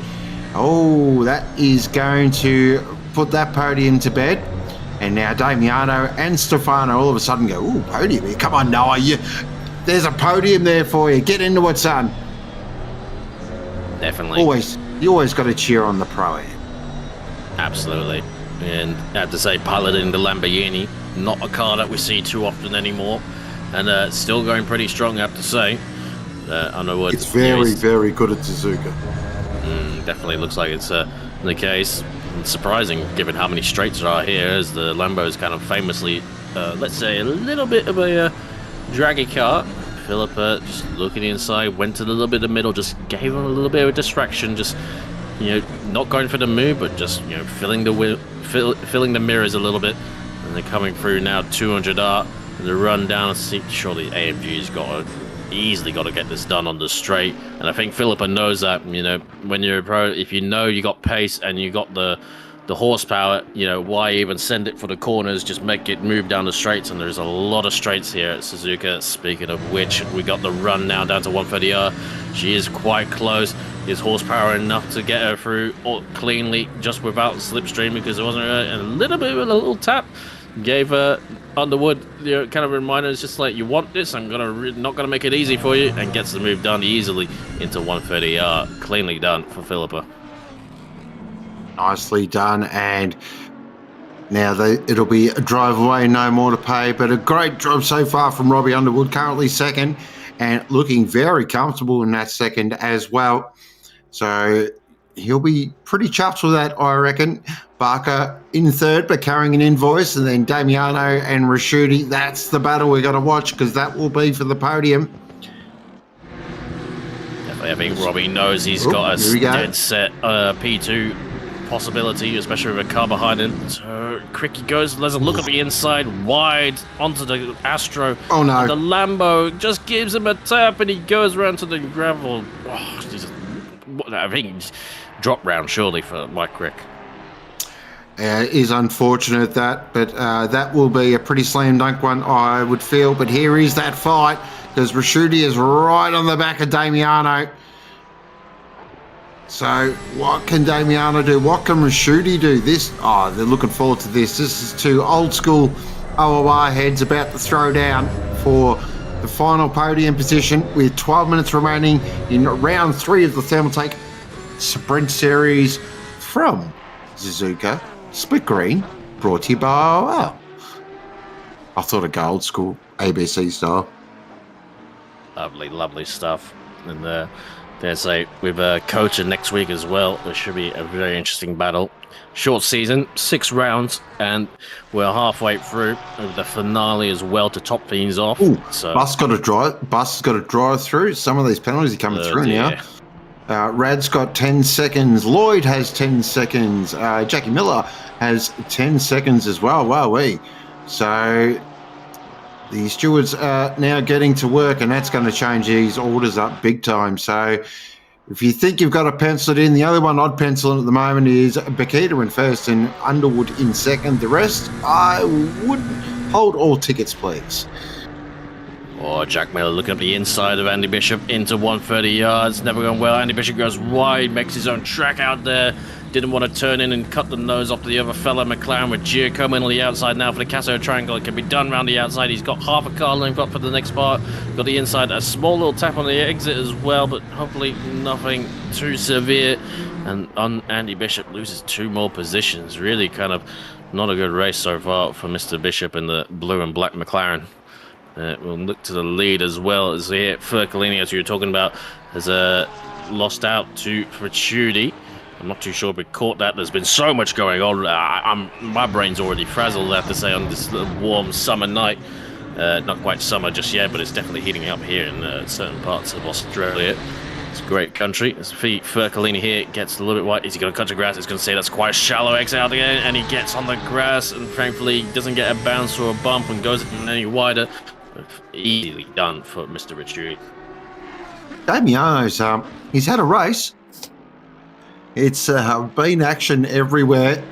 Still currently in 5th position at the moment, or 4th really. So he's still a lot of points to be had. Isn't over yet. I reckon he can catch up at the back of Stefano, because this is interesting. Now, what does Barker do? Does Barker go, you know what, I got that 15 seconds. It is what it is. Or does he go, no, I'm still 3rd on the road. I've been commentating Barker for a while. I don't think he's exactly going to just step aside. Nothing yet. I've seen races against Barker in the same black and red accent McLaren Ferrari, apologies, but he will fight for anything. Doesn't matter if it's not conducive to the race. He will not let you have any freebies, and that's what I kind of like from a racer as well. Stefano catches the inside and goes wide. Surely that might be a track limit if he didn't get out of the throttle enough. Ferkelini there just weighing the wins, and we sort of talk about Damiano is having a sort of kind of an era. He's having a few moments. If you get 2 5th places out of it, it's not too bad, or 5ths or better. But here Ricciuti got a good run on Barker. He's right up the gearbox. Same machinery. Is he going to have a look to turn 1? Surely just looking to distract with Barker from there. Wasn't going to go for a move. Smart we just man. got our answer. Yep. That was, pretty cut and dry, that was. So this will be very intriguing, because this will definitely allow Damiano now to close up to the back of Ricciuti. And it may just spur Reinhardt on here, because he did have some okay pace and he hasn't dropped off a lot. If he can just find a little 10th or 2 and just, get the head down for 8 minutes, he could get up to the back of this battle. Come on, get in there. Come on, let's go. Get around him. Definitely as well. And I think Reinhardt, now he's stopped being overtaken here and there. I think he's stabilized his pace as well. Stefano had a look to the inside, but didn't go for it. But definitely made Barker, flinch a little bit. And the 2 Ferraris are going to run down to the Spoon corner as well. We saw a lot of Ferrari and Ferrari action last time with Ricciuti and Giacomo, and he'll be like, I don't want to be stuck behind another 6-cylinder turbo rubbish-sounding piece of Maranello, even though he is piloting one. A little bit wider from Barker, and I have to say, Underwood is he's not being caught by Barker at all. He's absolutely got pace enough to stick his P2 right now. Yeah, the Lamborghini, once it gets out in clear air, if you get in the groove, it is very quick around here. It's very capable around Suzuka. My fastest ever lap was in a Lambo around Suzuka. It is a lot of fun, but look at this, Ricciuti now. He's trying all the tricks, the old left and right, the old show the nose. And Damiano's right there. Here we go, grab your popcorn. This is about to kick off, I feel. 7 minutes remaining. Stefano goes to the move. Oh, he had a big look then. That's the biggest look he's had yet. But Barker is impassable at the moment. Definitely putting up the walls. Wide hip style, as I like to say. Does have quite nice hips, of Ferrari, actually. Not so much. I was going to say not so much the rear, but the hips are nice. I quite like. I don't mind the rear, to be honest. But I can see it's a little bit. It's got a few things going on, but I definitely prefer it to the 488 that ran previously. Although I wish it had the same engine, a couple of extra cylinders. Not that the 488 sounded that great, but it sounded better than this thing. But we won't get into a engine sounding tirade, because I'll just send things all the way back to the 550 Pro Drive car. But, I could go back as well to the old Matra at Le Mans, but anyway, there we go. There's Damiano now. Now, he'll be watching this and just plotting what he's going to do here, because he can see what's happening up ahead, and he feels that maybe if he lets him go, something may unfold. Or does he get stuck in and really try and make it a 3-way fight? Now, we know the Porsche is really good through Spoon, so that is probably one opportunity. The other opportunity is the Casio Triangle, but does require a bit of luck and a bit of bravery, as Stefano now 130R. Oh, surely not. No, I was going to say, don't do that to us. Holy mo! Oh, Damiano, that's going to come with a token. Oh, he was having a look. He had a good run, but yeah, a half a nose is not enough at 130R, especially because on the outside, if you take the traditional line, you can just chop the nose off and keep the speed up. Where you have to kind of, you have to slow things down on the apex for Stefano. He knew better. The run down now to turn 1. He jinks out a bit just to distract Barker. But Barker is wily and been around a bit. Just sacrifice his exit a little bit, but we see he's got the pace, and I think Damiano right now just wants these two to fight and maybe have a bit of a ding dong, but and benefit because he knows he's got P4 currently with Barker with a penalty, and to be fair, a lot of people have actually still got to benefit from that 15-second pen all the way down to I think Noah Reinhardt and Giacomin. It's Barker now a little bit wide on Dunlop, but returning just too far back to make anything there. Let's have a look at the Degners. Both using a little bit of apex, both using a little bit of exit, and coming out under the bridge, under the track, and yeah, Ferraris on like they're just same machinery. It's so difficult. It's interesting though. It looks like Stefano's quicker through the S's, but then as soon as they get to the Dengers, all of a sudden Barker finds something. So it's really intriguing to watch them both do sort of achieve their lap time. And Damiano now, I wouldn't say, because he's normally a pretty calm fellow, but I reckon there'd be a little bit of frustration just starting to creep in here because he knows he's got the pace on these guys. I reckon he feels like he's got the pace, but he's not catching up as quick as I thought though. Yeah, definitely. I'm not sure if he's had really too much outright pace, but he's just kind of been using his experience and using his race knowledge and his know-how to capitalize on the best of things. Although, he really went for it. He's mega through the Casio triangle. Here we go. We're very close. Here we go. Stefano. Barker goes defensive. Stefano does the double juke. Is he going to go up the inside? He is going to go. Oh, that was as close as you like. Goes wide. He goes wide. Barker's gone wide. Stefano gets it done. Oh, beautiful little bit of pressure move there from Stefano. That's a great bit of racecraft. I just thought, he's a lot closer this time round, and he isn't gonna. I don't think he was gonna stand for it. He wasn't gonna just back out of it again. We get a replay. Thank you very much, Ben. He does the dummy. He was going left, then going right. And I wonder if this was a little bit of contact. There was a touch, and that kind of just sent Barker out wide. I feel like Barker might have called his number for that. Another one I'm going to plead the fifth on. Plead the fifth, yep. We'll see. Stewards, you had it easy race 1. Now you're earning your keep. But look at the redness all over the timing board right now. Now, Damiano, what are you going to do? Up to bat. But John Hislop right there as well. 5-second penalty, but right there. And he's got 3.6 over Noah Reinhardt. He might be able to secure his P6 or P5. So that is a lot of red. But here we go, Damiano. Now, does Damiano really get up to the back of Barker here quickly? It looks like he's got proper pace through Spoon. Now, can he get a toe up all the way up towards 130R? Maybe set up for a move at Casio. That, I feel, is his only opportunity. I just don't think the Porsche will have the legs down into turn 1. He's just not close enough at the moment. Geez, they're really pushing the limits there. I reckon that will be close to another one.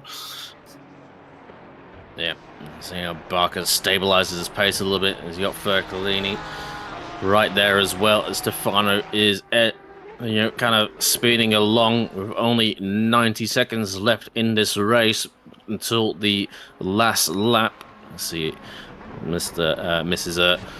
Bokita is going through the S's right now, so she might hit the timing line for another lap after this one, but we shall see. And we didn't really comment too much on their fastest. I mean, it was 58 flipping fast. That's all I remember from Miss Bokita.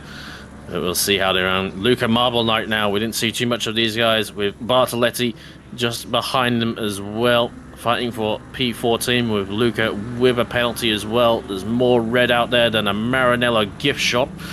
And they come now through the S's. And looks like the BMW still holding steady with Mike Crick just ahead of him as well, holding down P13. I think he'll just take P13 right now. He's had a bit of a mare of a race with all sorts going on, his fault or other people's fault as well. There's so much happening in the second half of the whole race. Oh, sliding over Bartoletti, finds the Onco, and finds... Oh, he's going to find the outside and clonk.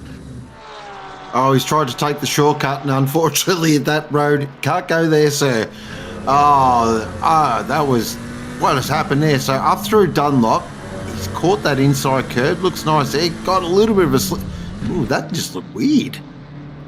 I mean, that was a little bit of too much inside curve along with the McLaren's tendency to come unstuck, and just needed to get out of it a little bit more. It was going and it was gone. And finds it. I have to say, I've not seen anyone. Pit one as well. There we go. Well done to Philippa. You absolutely decimated the competition here. And it looks like it's going to be Rob Underwood in the silver class. Well done, Robbie. Got to flash his lights and come home P2 for a big old chunk of points. Stefano Ricciuti crossing the line in net P3. And Barker in P4 with Vercolini P5. Then Hislop, Giacomin, and then it'll be Reinhardt in 8th. Great drive. Welcome to the Sprint Series, Reinhardt.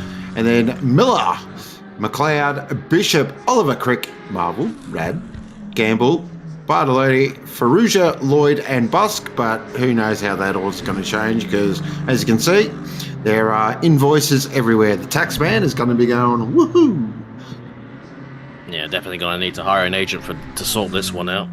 I'm not too sure who is where and what, but dare say, if we know one thing you can rely on, just like the taxman, Bakita is on top. Very much so, and that is round 3 of the Thermaltake Sprint Series from Suzuka, run and done for this evening. Of course, tomorrow night it will be Le Mans Ultimate, followed by the one and only Split Red. I'll be joining you for Le Mans Ultimate. I'm not too sure who's in the box beside me. I believe it might be a special guest, an old friend it might be. So looking forward to that. It's going to be a lot of fun. But other than that, thank you, Kurt. We're just waiting for our race results. We're just talking. Don't mind us. So it was Filippo Bakita from Luca Giacomin and Stefano Ricciuti moving across to Silva. Jack Miller from Robbie Underwood and Betty Oliver in Pro-Am, the best class. J-Rad, Reinhardt, and Bank. And in M class was Bishop, Bartoletti, and Lloyd. There we go. And overall race to silver class of Bakita, Underwood, and Ricciuti. And then Underwood, Miller, and Oliver. Pro-Am best class, Reinhardt, Crick, and McLeod. And then in AM class, Bishop, Bartoletti, and Lloyd. There we go. Wowee. Not Lovely bad stuff. Just like any other cricket scores there. It was, yeah. I thought I'd do a bit of, But run to the MCG. Tomorrow, I think Fuji as well at Le Mans Ultimate. We're keeping a Japanese theme. I like it. Big long straight at Fuji as well. Should see plenty of slipstream action. But that is tomorrow evening. Join us live for all the action. But other than that, thank you, Cam. It's been a pleasure as always. Enjoy the rest of your evening, everyone. And as always, you've been watching. Oh.